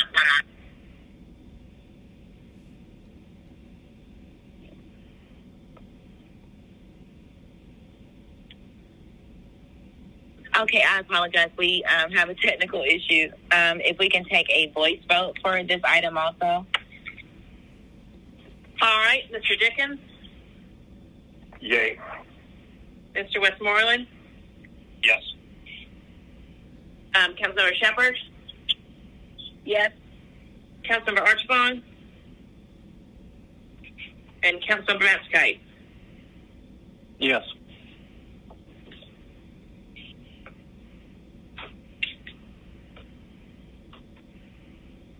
And Shook and I were yeses.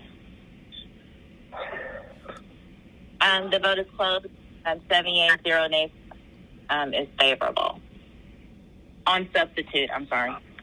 All right, thank you. Apologies for my dog.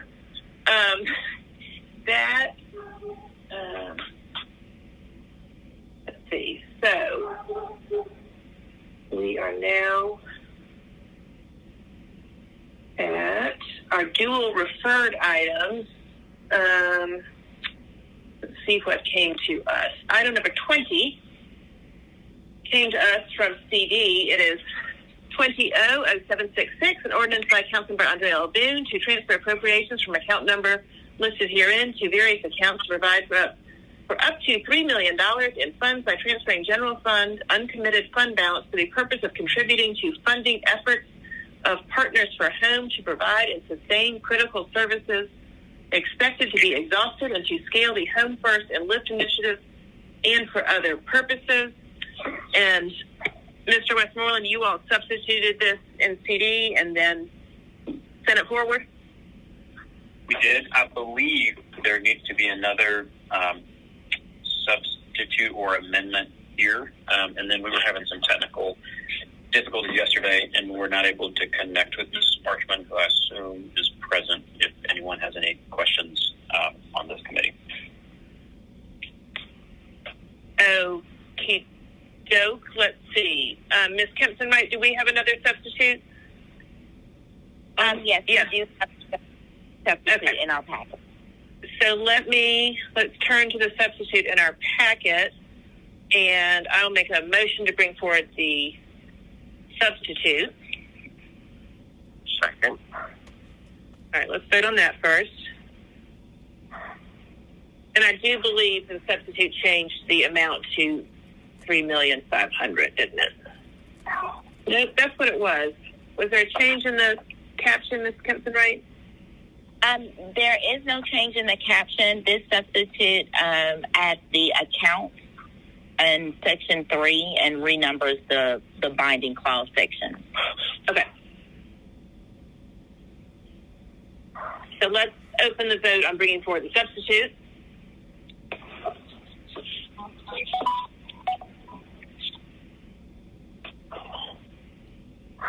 The caption remains the same. Okay. So let's see, Councilmember Shepard and Councilmember Westmoreland. Yes. Shepard, yes. All right.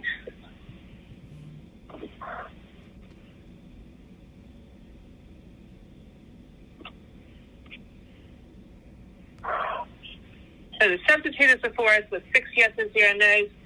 If Ms. Marchman is on the phone, I'd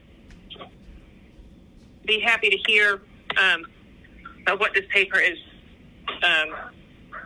doing. Otherwise, Mr. Westmoreland can tell us what was discussed with CD.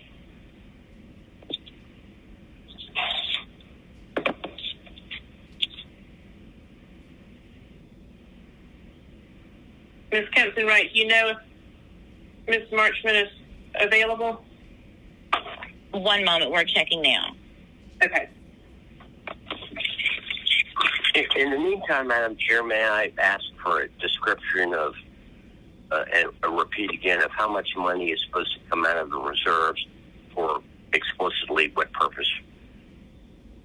I believe it is $3.5 million, and it is for the Home First and Lift initiatives.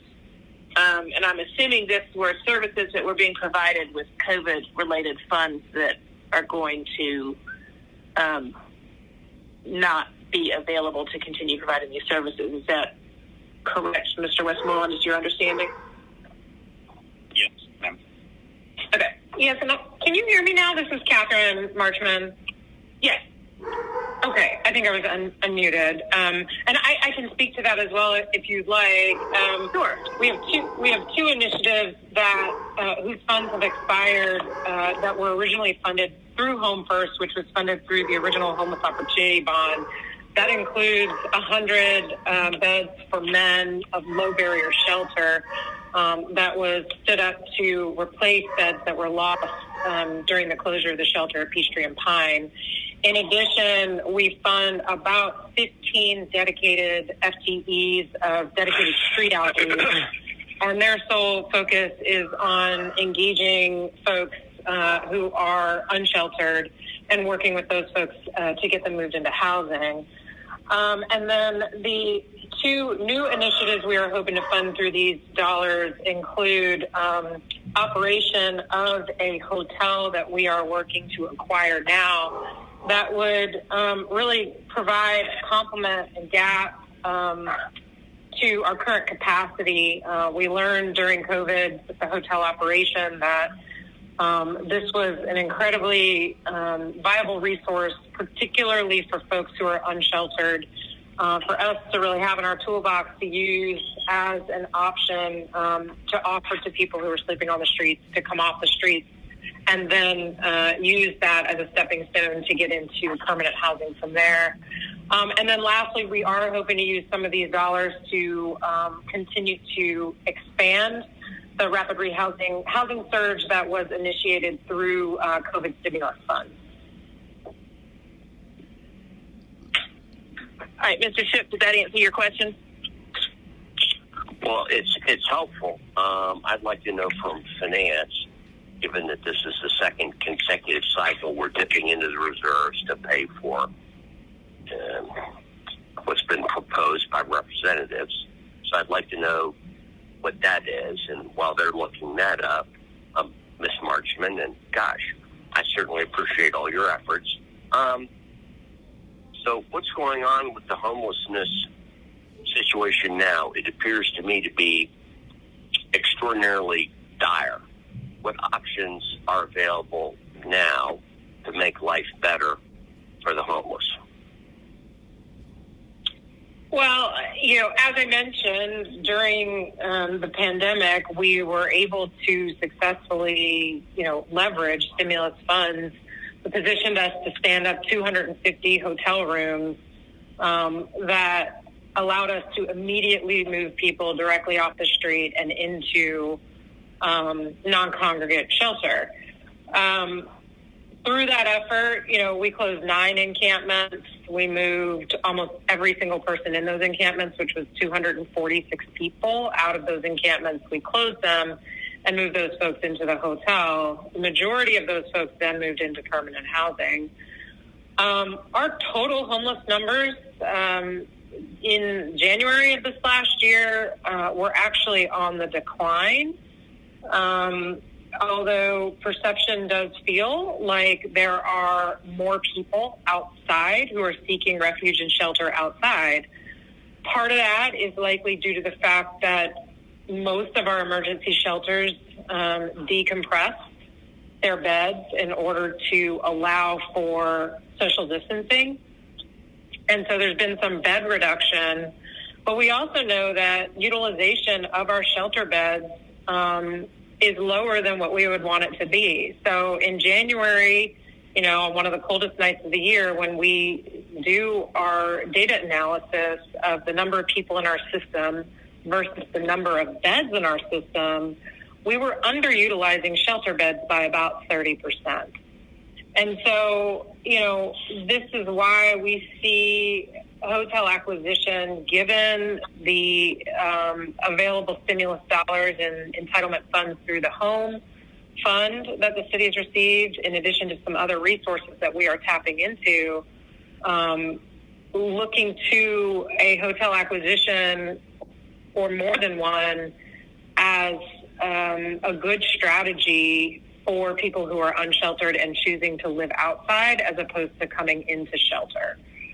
And that's why we feel like these funds are more critical than ever so that we can double down on those efforts. We also are at a critical juncture in terms of some of those dollars running out, where we are looking at the potential of a 100-bed shelter potentially closing, as well as funds for dedicated street outreach running out. So that's, sort of where we are. I'm happy to answer any other questions you may have specifically. Okay, well, I'm going to await from finance to hear about the kind of drain on our reserves. However, let me ask you, and again, I appreciate all your work tremendously. We have a huge, huge problem in the district I represent, and I can't get anyone from this administration to address it.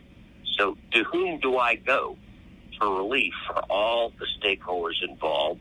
First and foremost, the homeless.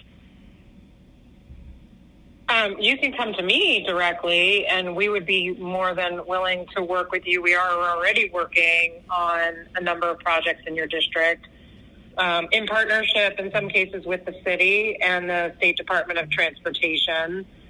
There were a couple encampments that were closed in your district during the winter months while we had access to the hotel, which we unfortunately had to close this past summer.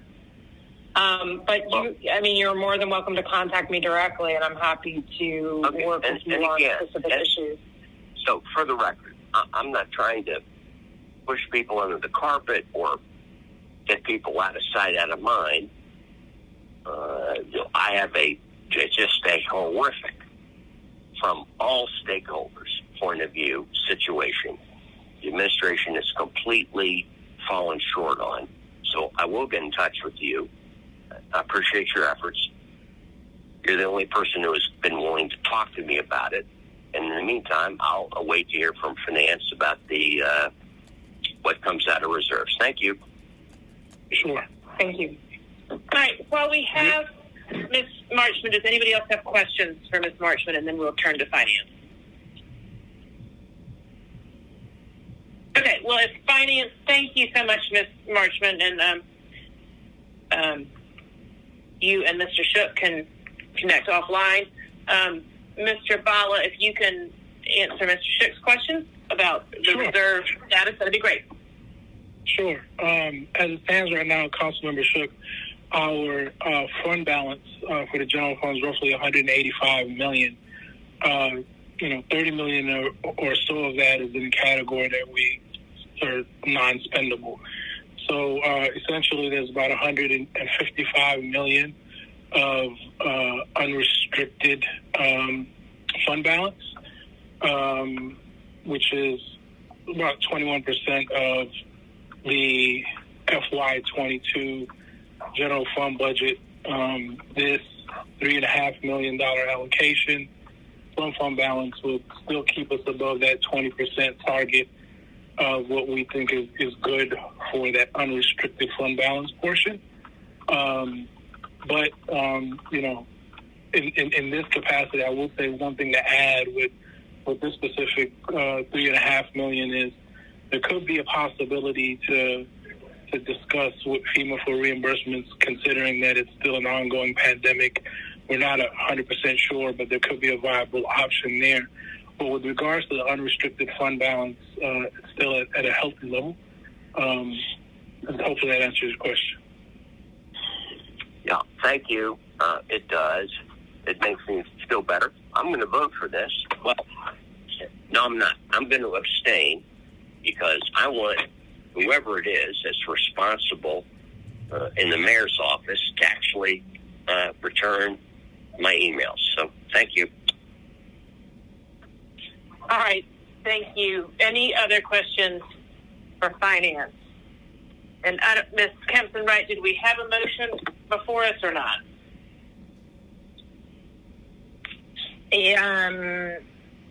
No, madam. Need a motion. Okay.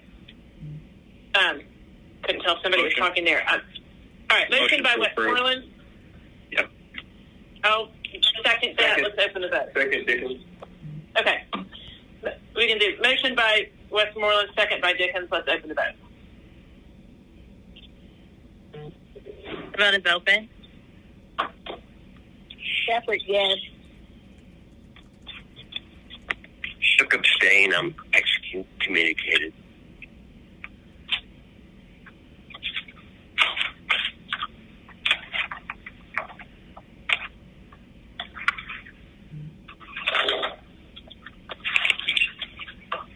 Will everyone please vote? Looks like we're missing McIntyre.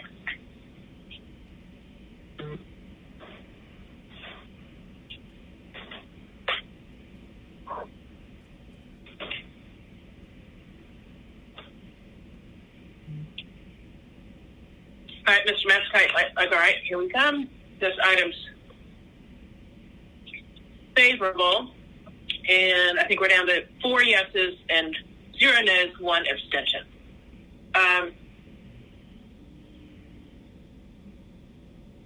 Looks like the next item is 22, which is 21R 4060, a resolution by Councilmember Michael Julian Bond urging the Georgia General Assembly to amend OCGA 1611-173B1B to give counties and municipal corporations the authority to enact legislation requiring owners to ensure the safe storage of their firearms when outside of their immediate control in order to enhance public safety and security and for other purposes. And I believe this came out from Public Safety Favorable on Monday. Is that right, Ms. Shepherd? That's correct. Okay. Make a motion to approve. Second. All right, let's open the vote. The vote is open. Shepherd, yes.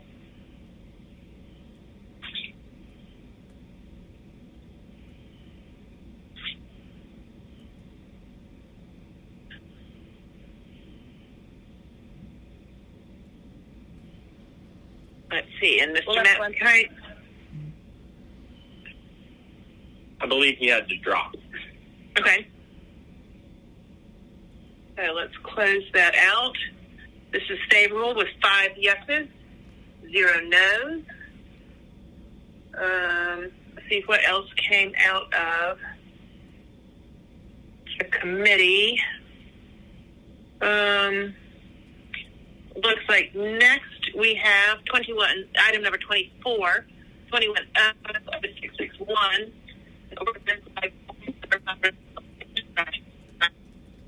You're distracted. We can't hear you. We can't understand you. Yeah. All right.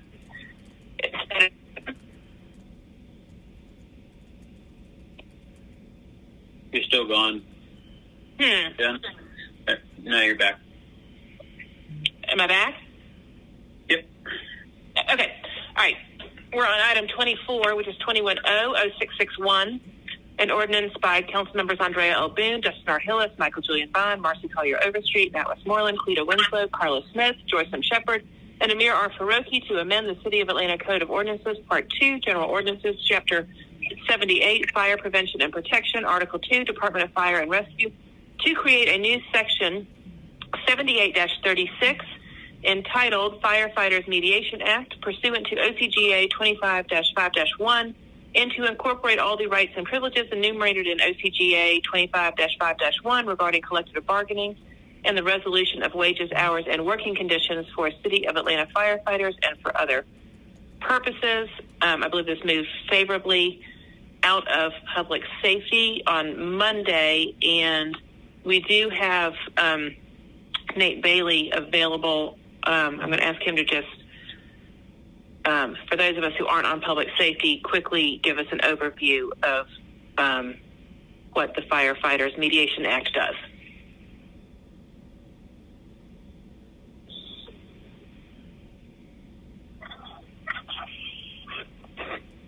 Yes, I'll just go over a quick description of how we got to this point. We told our members months ago what was important moving forward for the next 4 years, and we want to keep our fire chief. We love Rod Smith. We want to continue the implementation of the salaries for the Mercer pay study, And third, especially our young members, they wanted the Firefighter Mediation Act, which would be collective bargaining for our members. So we consulted with our legal team to see if there would be any detriment to the city as far as the budget. And with the state code, it's an annual contract with Georgia. You can't have a multi-year contract, so it would never tie the city to future budgets in case there was, economic fallout or a downturn in the economy. And also it lays out exactly how we'll negotiate. And when you break down the text of the code, it's kind of what we already do with Atlanta. You guys offer the unions to make a presentation. Before we get to that presentation in March, we meet with multiple council members. We meet with HR. So we kind of already know what funds are available and what we'll be able to do, moving forward. This just kind of puts it down concrete in writing. And our members wanted this because you never get collective bargaining when you have bad leadership. You always get it when you have good leadership. We have a great fire chief. Mayor Bottoms has been amazing for us. She's given us access to anyone in her administration. We have a great relationship with council. So the reason this is important is 8 to 10 years down the road, 12 years down the road, say our members get cut off. It's going to happen on a long enough timeline. You're going to have a period where the workers won't really have a voice. This will give them the ability to express what's important to them on an annual basis. And if we reach an agreement, we can put it into a contract. And although it's titled the Mediation Act, we would only have to go to mediation if we couldn't agree on certain terms. And I know many of you asked, well, what would be in a contract? We've been talking about this for the past few months. And some of the things, most of the things you guys already know about, some of the things we would add is changing our tattoo policy. We're losing female firefighters, and many of them that apply are prior military, or they have tattoos on their wrists, or, I don't want to turn away a female because she has a small flower behind her ear. So we would adjust that. And just to be clear, our fire chief is 100% on board with this as well. He's got his hands full right now with apparatus and other issues, but he's on board. We would want to teach CPR to our citizens. 2020 exposed with people not getting checkups. We had massive increase in cardiac arrest, and bystander CPR is either absent sometimes or it's very poor. So we would want to get out and teach on a monthly basis, different neighborhoods. Most of us are CPR instructors. I myself am a BLS instructor. Also, our training staff to take the weight off of our field personnel. I know Commissioner Norman would appreciate this. He doesn't want people coming into premium pay. So we could adjust it where our training staff, who are always off on Saturdays and Sundays, which is our biggest need for overtime, we would allow them to work overtime in field operations. And also, that's basically what would be in our first contract. You all know about our pay. And that's just a verbal agreement. Mayor Bottoms gave us the initial raise, and you guys have had to vote on it each budget year. Even though we're making that future promise to our firefighters, it still has to be available with the revenues, and you guys would still have to vote on it. So anything that's revenue-based, budget-based, state law says you can't do more than 1 year at a time. So that kind of takes that fear away from the municipality, because, I'm very pro-union. I'm a union board member, but I stop when it comes to obligating the government to future raises when we don't really know what's going to happen next year. Nobody knew 2020 was going to happen. So you kind of got to play it safe. So it's not really about the budget and the salaries and the wages. It's guaranteeing that this 22, 24-year-old firefighter is going to be able to have that opportunity to express what's important to them when they're 32 or 42. And they're really pushing us to fight for it.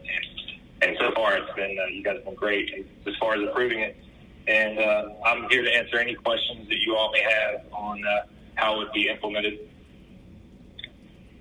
All right. Thank you so much, Mr. Bailey. Colleagues, anybody have questions either from the fire union or to law or finance? Yeah, Shook. Yep, Mr. Shook. So is this to approve collective bargaining? Yes, it would make the Atlanta Professional Firefighters the bargaining agent, since the majority of our members are in the local 134, and then we would within 30 days we would come up with dates to start meeting with the corporate authority, which would be whoever the mayor assigns. It could be with HR or whatever agent she wants, and then we would start expressing what we would want in the contract. Okay. And if approved, then contract benefits would be guaranteed regardless of external financial situations, correct? Only for one fiscal year, one budget.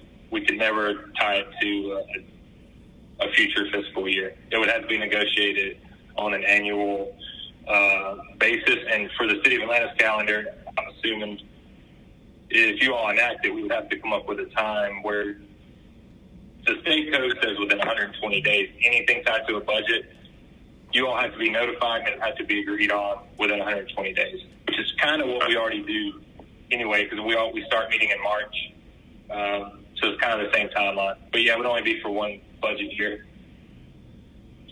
Okay, I'd like to hear from Law about how that proposal aligns with, whatever's in the Georgia Code or Constitution, just for the rec. So I'll abstain, but, for the record, gosh, I've been first among equals and wanting y'all to get the raises you deserve. I do, frankly, have a problem with putting some groups ahead of others in terms of expectations. So I'll abstain from now and look forward to hearing more. Thank you.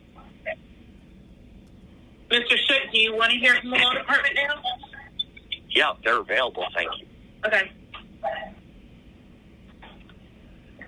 Good afternoon, Council Member Shook. This is Amber Robinson from the Department of Law. I'm happy to answer any questions you have concerning this. I didn't quite hear the question for Law. Here to address anything that I'm able to. I think one question was how this relates to Georgia state law in general. In terms of collective bargaining, yeah. Okay, so specifically, Georgia state law has codified in 1971 this Firefighters Mediation Act, which permits firefighters and specifically to collectively bargain with their the government that employ them if the government passed an ordinance activating this obligation. That law passed in 1971. Thereafter, there were no further amendments to state law to permit further collective bargaining. So the current state of state law only allows for collective bargaining for firefighters, whereas other public employees are prohibited from engaging in collective bargaining. But the Firefighters Mediation Act does, in fact, authorize government to, by ordinance, activate the obligation to collectively bargain with firefighters pursuant to an ordinance. And then the Act provides certain guidance regarding those negotiations. I think it was mentioned there would be yearly. There was pursuant to state law, there would be no opportunity to have a collective bargaining agreement that would last more than 1 year. And the right to collectively bargain would include a right to bargain collectively with respect to wages, rates of pay, hours, working conditions, and all other terms and conditions of employment. So the entire employment relationship between the firefighters and the city of Atlanta would be subject to the collective bargaining agreement. The state law would require the city to, would oblige the city and the firefighters to come to an agreement. And if no such agreement could be come to, there's an opportunity to submit that to a mediation authority. However, if the mediation authority can only make recommendations, and those recommendations would not be binding. So if no agreement resulted even after mediation, there would still be no agreement, but there would yet and still be the obligation for the city and the firefighters union to have an agreement. Thereafter, I think it was discussed in the Public Safety Committee by Commissioner Norman, there would likely, if there was still no agreement at that time, possibly be litigation to enforce the obligation under the Act. Okay, so that's helpful. I apologize. I'm not on public safety. So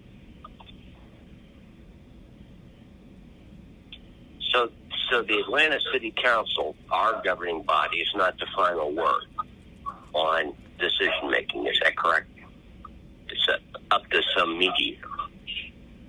So, in accordance with this state law, unresolved issues are to be submitted to mediation.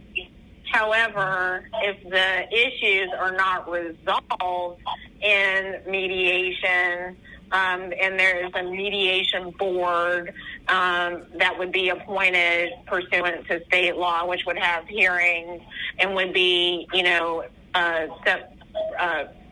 empowered by state law to consider certain factors. If in fact thereafter there was still no resolution, or the mediation would have the mediation board would have an opportunity to set forth a recommendation, but it wouldn't be binding, and so therefore that even wouldn't necessarily be the final say. But to your point, the city council would not be the final decision maker, considering this. It could possibly be a court, or the issues could just remain unresolved. The state law doesn't give any guidance as to, frankly, what happens if the issues are not resolved between the firefighters union and the governing body. Okay. Thank you. Let's go back to the union representative. You've been approved for an historic series of pay raises based on data that your union has helped to provide. What is the problem? So, like, if we, say, hey, we want these certain pay raises which were promised, we would never give you guys such short notice where no one would be aware of what was upcoming. When we meet for the mediation, everything would already be agreed upon, and it would only go to mediation if we couldn't agree. Like if we had meetings where we said we really need this. I know, but we've already agreed. What's the problem you currently have? Oh, I understand. I'm sorry, Councilmember Shook. So for right now, we're great. We have a great relationship with council and the mayor. Well, then why this? Then why? Because they want us down the road. I mean, this is our young members. They are afraid, or there's always that fear of. And I think you and I had a conversation about this a few years ago. You said we're taking care of y'all, and I said, well, Councilmember Shook, you may not be here. You may go on to bigger, better things. So as the council changes and mayors change, and really it's the fire chief position. And, in any public safety department, the fire chief is going to lead us down a road of success, or you have a toxic leader, and it's going to happen from time to time. The Mediation Act still gives our 600 members that voice where the mayor will give them an opportunity to sit with human resources, the CFO's designee or COO, and they can express their concerns and needs. And if they don't come to an agreement, they can go to mediation. But the city of Savannah has this, and city of South Fulton, and there's no law that says we had to have a binding contract. I think Savannah's been without one for a few years because they don't have a city manager. They've been operating with an interim for quite some time. So I understand your statement, and we've gotten it from a few council members. And you guys are amazing. Like, we have really no issues right now. I mean, the apparatus issue is no one's fault. We couldn't get parts during the pandemic, but everything is running smooth, and we actually know for the next few years what our salary is going to be just based on the tiers of the Mercer. But this is really something for recruitment and retention of our younger members. Okay, no, I get it. And, the union has to do what the union has to do. So why not place in every cohort of city government? Why shouldn't they have this? I spoke with Councilmember Shepherd about this yesterday, and since we have a defined code, we could kind of be the example, and they could go along with us. Their heads of their unions could see how we start the process. And I told her and all of you, we'll help write their code, because I know the city's in favor of labor and collective bargaining. It's just we have such a defined code that's already been in place by other municipalities, and the state does allow it. The only profession that cannot have collective bargaining, which is amazing to me, is teachers. Teachers are not allowed to do it in the state of Georgia, but other professions can. They are just going to have to write their own text, their own legislation. And if we can be the example, because I think we've had a great relationship with this administration and you all, we can show exactly how it's going to be done over a fiscal year. We don't want to blindside you guys with any numbers. We want everything to be out in the open well ahead before we have our meetings. And then we can show how it's supposed to be done in a responsible, respectful manner where we retain employees and we don't damage, the city's budget.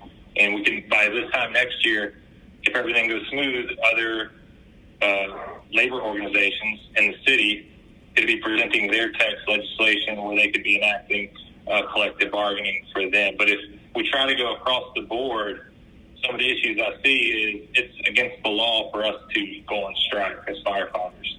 It's in our bylaws, and we can't do it. And it's in the Mediation Act. So I don't know how that would work with other labor organizations. I'm sure the city would want to cover themselves.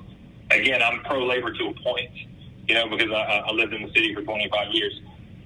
Just like with the sanitation workers, the raises or premium pay you guys are giving them, now the citizens want their trash picked up. So, but we will help them write it. Our legal team will help them write their legislation. So we can, if we can enact ours and we can be the start, we can kind of set the example of how this is supposed to go. Well, no, I appreciate that.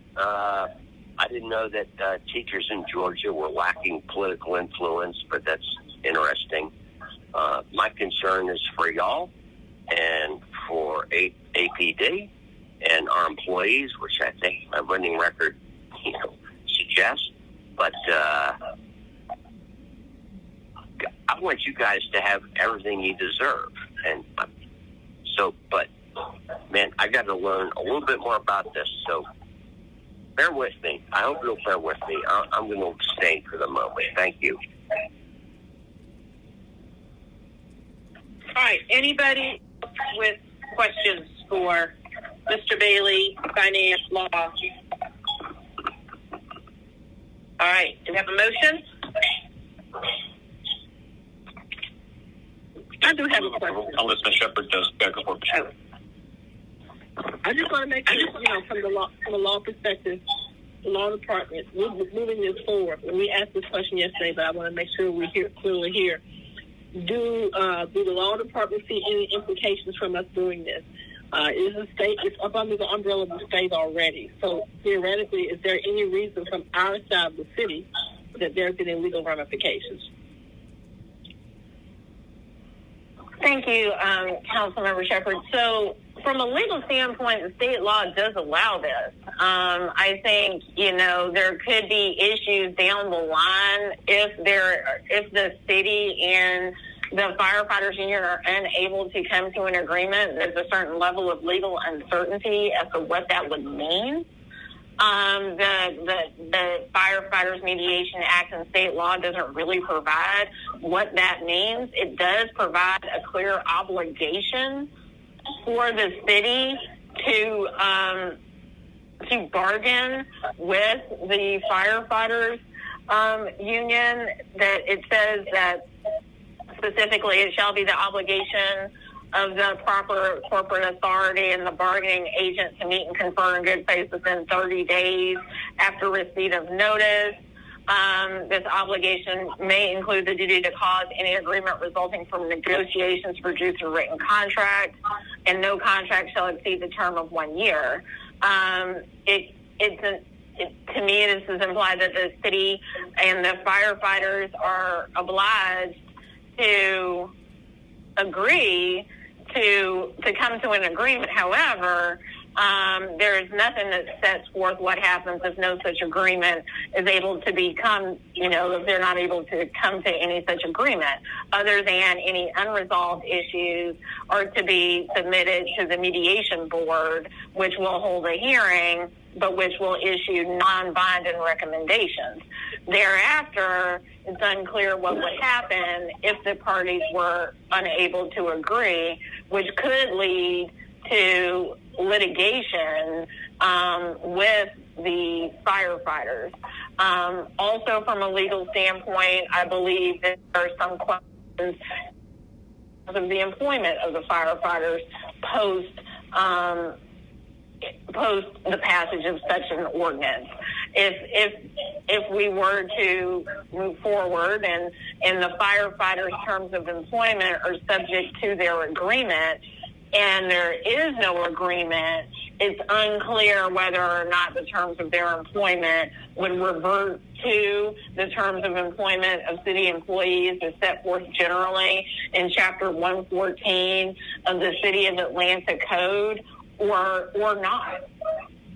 It's not clear from the state law what would happen in such a respect. So I believe it's, from a legal standpoint, there is, because of the novel nature of this, yes, the law has been in place since 1971, but I believe, as it's been discussed, there have only been 2 cities since that time to adopt an ordinance to subject the city to this particular state law.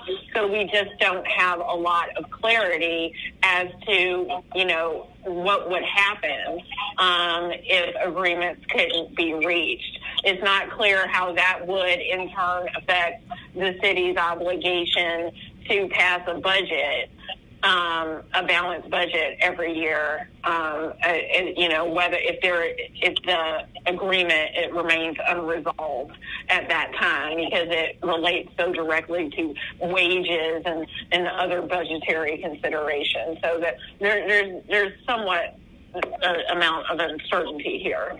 But I can say that the statute clearly authorizes the city to, by ordinance, subject itself to this Firefighter Mediation Act.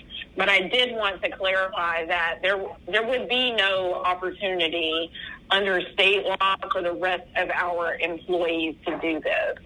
The state law does not permit collective bargaining in any respect, with the exception for firefighters. State law would have to be changed to permit the other employees to do this as well. So I'm going to follow up to Mr. Sugar. Let me ask 2 more questions. Sorry. So to that point, can someone give me specifics in terms of where we are now with our other unions in terms of bargaining? Is it on a yearly basis? Is our bargaining right now with our unions year to year? Where are we with our bargaining with our unions at this point? So from a legal standpoint, there is no obligation to bargain with any of our unions at this point under our current laws. I would defer to the Commissioner of HR concerning any agreements or memoranda of understanding that had existed with our unions, between the city and the unions. But I can say there's no collective bargaining agreement, no obligation to bargain. No, at this time. I'm not asking.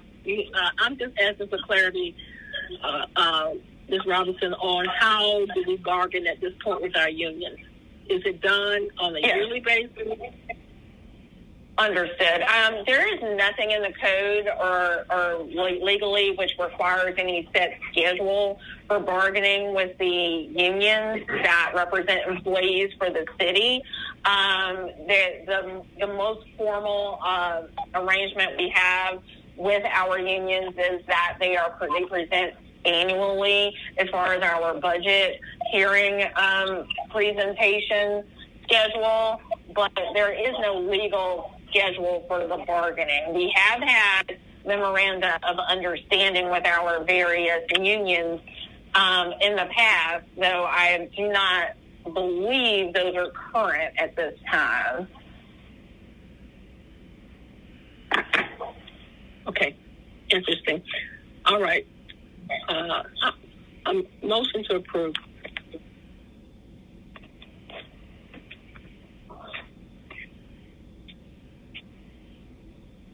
Did Mr. Westmoreland have his hand up? Yeah, quick question for Ms. Robinson. One of the things we talked about in the last 15 or 20 minutes was this is a kind of thing that has to be done annually. So this thing, the piece of legislation before us, is in essence lasts or holds effect until when? Like till the end of the fiscal year, and then something like this would have to be adopted again? No, if this legislation were passed, it would be in effect until the council took separate action to repeal it. Okay, then I guess it's the collective bargaining agreement which are then authorized or activated by the passage of this ordinance, which have to be renewed or re-agreed to on an annual basis.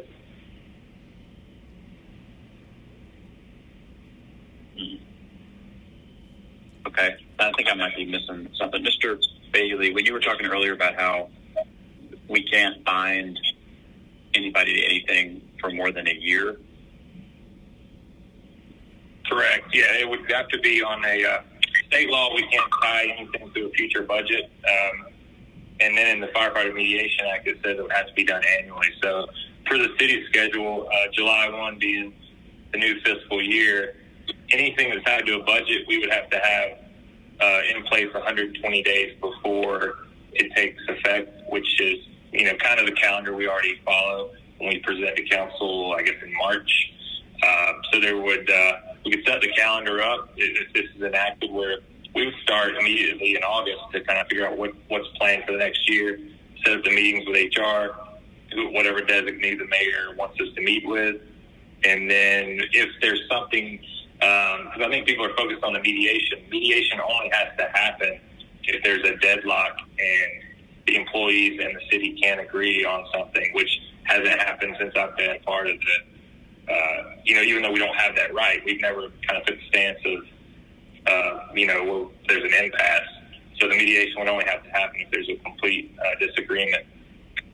So on an annual basis, we would present, have discussions. You guys could tell us what can be done, what can't, and then we would go under a binding contract, and I'm assuming it would be the same dates of the fiscal year. That way it wouldn't tie anything to a future budget, not even by one day.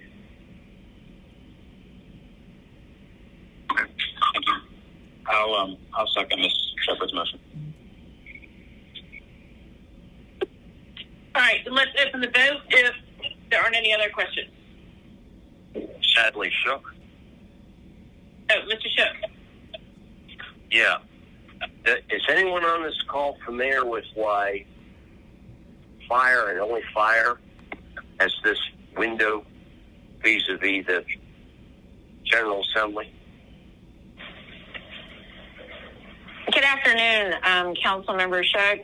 This is Amber from the Department of Law again. As far as, the reason why that was I don't know from the legislative history dating back to 1971, but it was in 1971 when the General Assembly passed the statute to allow firefighters this right if the government's agreed to be bound by it. Thereafter, no further such action has been done by the General Assembly. So why it was firefighters only at that time is at this point not known, but it is clear that it was only for firefighters that were given this ability by the state. Okay.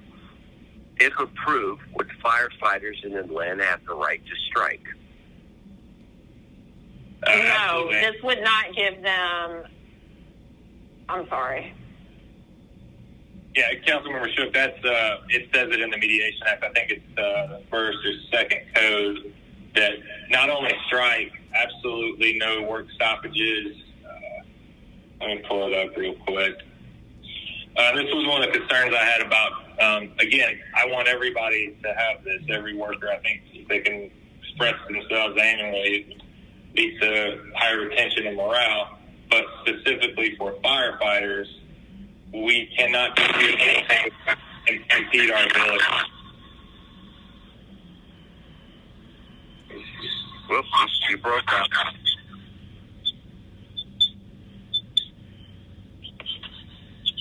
Yeah, it says absolutely. Councilmember Shook, I'll just add, just to jump in then, it is in OCTA 2553 that pursuant to the Firefighters Mediation Act, the firefighters would not be accorded the right to strike or engage in any work stoppage or slow down thereby. Okay, thank you. Let's vote.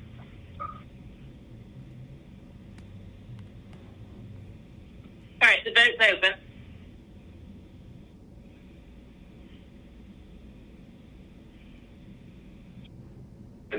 This is Dickens. I'm a yay. I'm out of the system. Okay.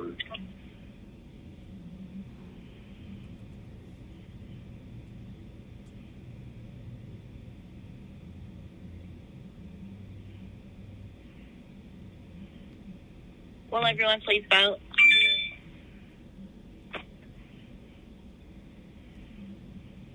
Shook's been cut off. I abstain.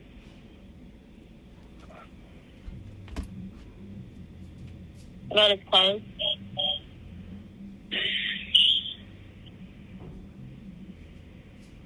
All right, this item is favorable with 5 yeses, 0 noes, 1 abstention, which was Mr. Shook. Moving forward to item number 37, there is a substitute on that. It's 21-0629. So let me make a motion to bring forward the substitute first. Second. Set for the vote on bringing forward the substitute. The vote is open. Shepherd, yes. Dickens, yes.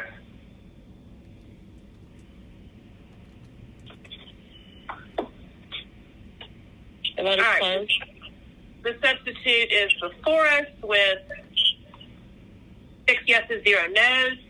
The caption reads, an amended ordinance by Finance Executive Committee authorizing the mayor or her designee to execute the Third Amendment to Cooperative Purchasing Agreement FC 10592, Citywide Office Mr.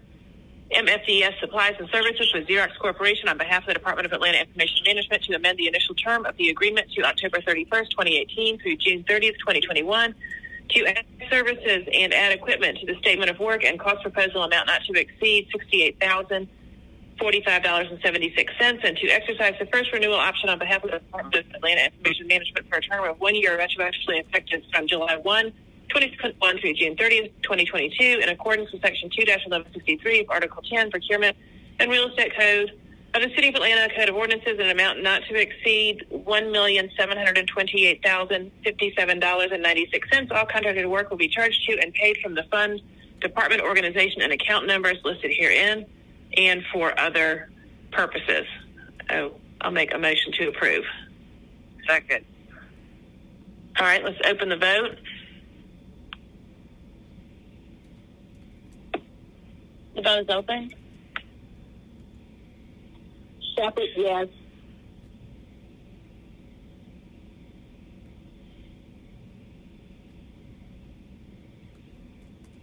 Dickens is a yes.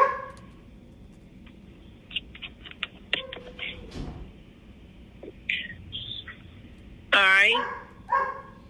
This item is favorable with 6 yeses, 0 noes.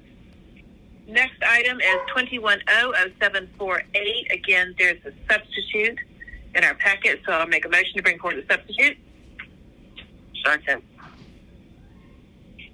Let's open the vote on bringing forward the substitute. The vote is open.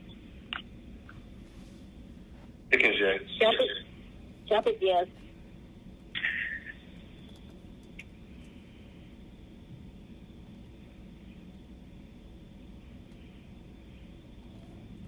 All right, that's 6 yeses, 0 noes. The substitute is before us.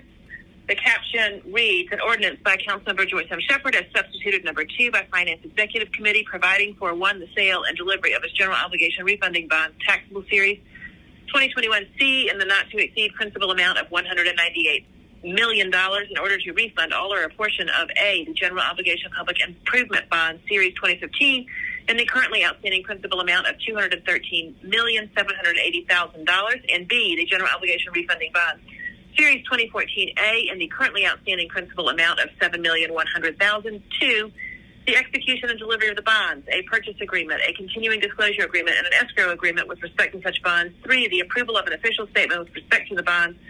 4, the calling for the redemption of the refunded bonds. 5, the naming of a paying agent and bond registrar. 6, the levy of a continuing direct annual tax without limit as to rate or amount on all taxable property within the territorial limits of the city sufficient to pay the principal of redemption premium, if any, and interest on the bonds, and 7 other related purposes.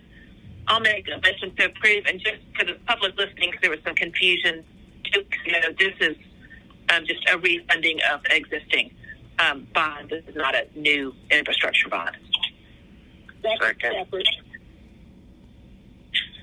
All right, let's open the vote.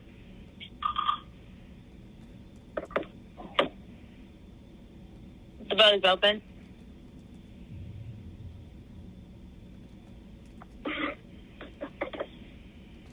Did you all get my vote, second Shepherd, or just count me in? We have Jay, the council member. Dickens, Jay.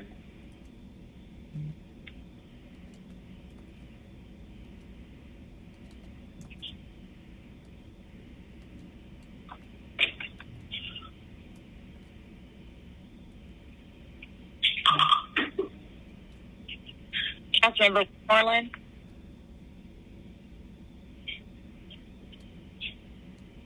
He may have had to drop. He had a conflict starting at 4. I'm still here. Oh, I'm sorry. No, you're good.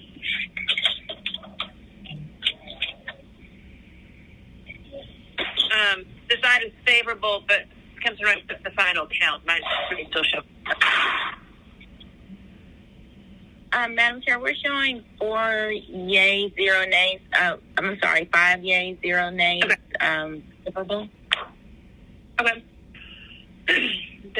So this item is favorable, 5 yeas, 0 nays. Takes us to, I believe, 40 is our next one that's ready to move. It's 21-00751. Again, there is a substitute, so I'll make a motion to bring forward the substitute that's in our packet. Second. All right, let's vote on bringing forward the substitute. Let's open the vote. Vote is open. Shepherd, yay. Dickens, yay.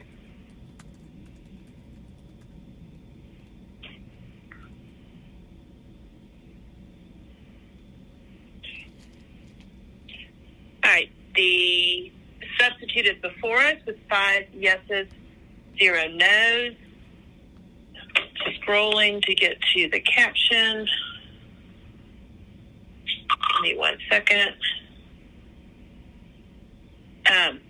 The caption reads, an ordinance by Councilmember George Shepard as substituted by Finance Executive Committee providing for the issuance of not to exceed $4 million in aggregate principal amount of City of Atlanta general obligation bonds for various purposes pursuant to and in accordance with an amendment to the Constitution of the State of Georgia ratified at the general election on November 5th, 1968, and proclaimed by the Governor of the State of Georgia on December 13th, 1968, and 1968 Georgia 1587 inclusive, and continued by 1986 Georgia laws 4824 to 4825 inclusive.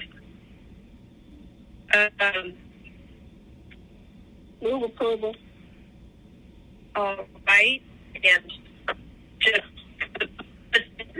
this the exhibit A. This is for You're distorted, Ms. I. You're distorted. You're distorted. All right. Is that better? Yes. Okay. It's renovations to various fire stations, renovations to various police precincts, and renovations to the former Police Precinct 3 in Grant Park. I think we had a motion by Shepard. I'll second that. Let's open the vote. The vote is open. Dickens, Jay.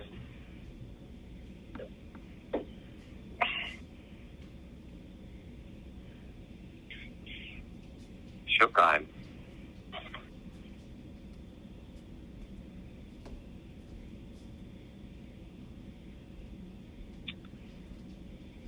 All right. This is item favorable, 6 yeses and 0 noes. Next item is 42, which is 21R 3930. This is our water overpayment paper. There is a substitute. The substitute changes the caption, so let me read this in. It is a resolution by Councilmember Jennifer and I to substitute by Finance Executive Committee authorizing the Chief Financial Officer to refund customers for overpayments to water and sewer accounts in an amount of $13,686.78. All funds to be charged to and paid from Fund Department Organization and account numbers 5051 00001 122 6009 and for other purposes. Motion by Ide, second by Shook. Let's open the vote to bring forward the substitute.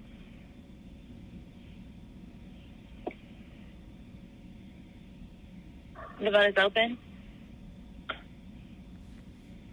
Shepard, yes.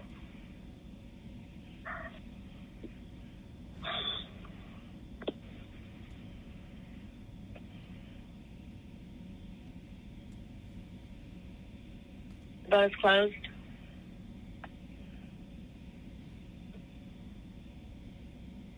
That is 6 yeses, 0 noes. So the substitute is before us, and I will make a motion to approve on substitute. Second.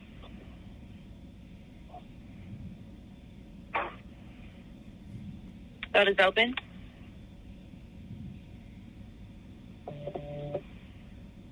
Shepard, yes.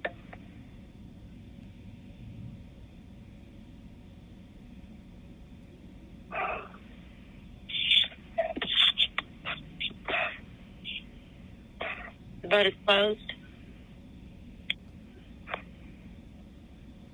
All right, this item is favorable on substitute. I am going to have to step away, but Mr. Shook, would you be able to finish up? I think we have one item left, which is item number 43. Unfortunately, I have a plane flight I have to hop on. But that, I believe, Ms. Kempton-Wright, is that the last item on the legislative agenda? Yes, that is the last item. All right. Thank you, Mr. Shook.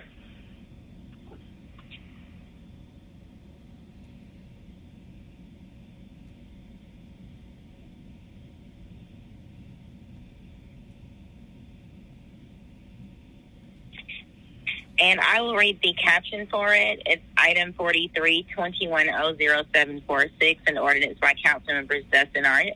Phyllis, Andrea L. Boone, Marcy Collier Overstreet, J.P. Mazakai, Cleta Winslow, Howard Shook, Michael Julian Bunn, Natalie M. Archibald, Carlos Smith, and Amira Faroki, authorizing the city to undertake the procedures necessary to create an option to exchange real property owned by the city of Atlanta for certain real property owned by Brownsville LLC in order to facilitate the environmental remediation and redevelopment of the former Gun Club Park, and facilitate the provision of additional affordable for sale housing and green space under the conditions set forth herein, upon the city's acceptance of the option by approval of a resolution and for other purposes. And this item was held by us this last time. Yes, and I'm sorry, Vice Chair Howard Shook here. I was cut off and muted. So could you please read the item for our consideration today?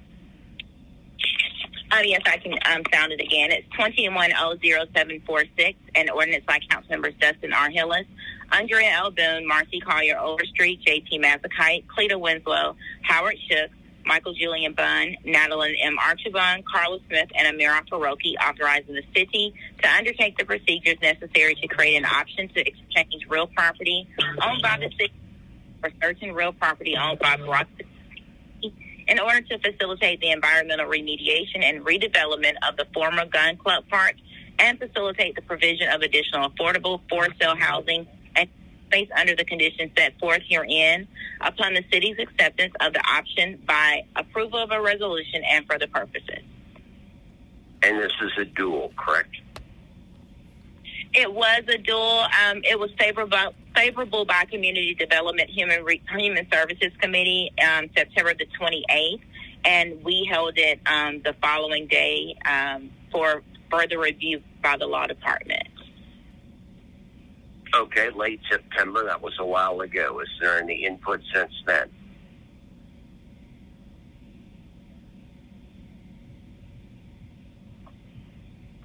I'll ask, this is Councilman Westmoreland, I'll ask the law department to share any thoughts that they have after their review.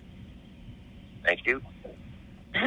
Thank you, Councilmember Westmoreland, Amber A. Robinson, from the Department of Law. That's correct. We did conduct a review of this legislation, and upon our review, the Law Department has concerns about the attempt to bind the city to the terms of an agreement prior to the Department of Procurement doing its work in order, along with the operational persons in the city, to do their work to negotiate the deal and prior to the council's approval authorization for the execution thereof.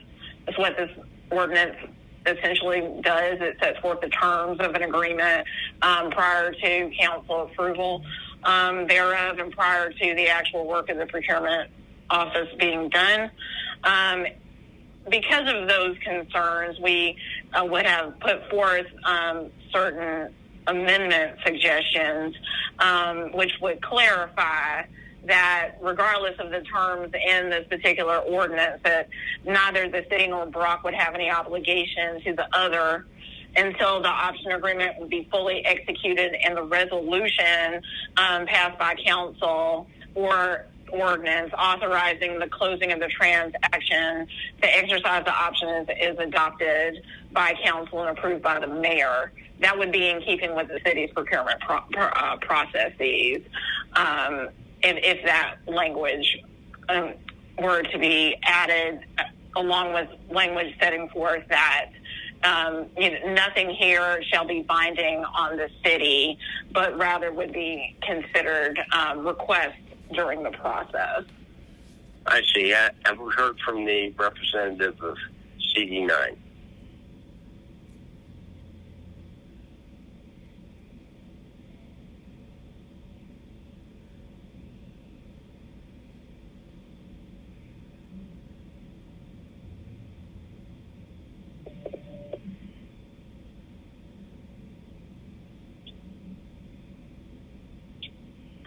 Hello?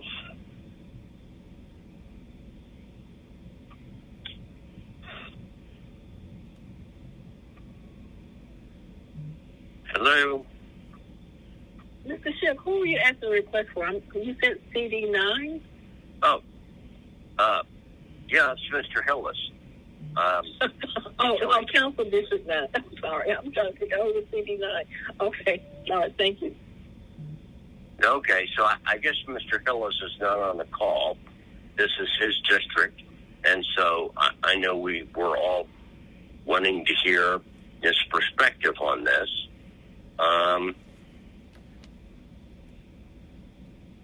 He's not here. I'm going to make a motion to hold.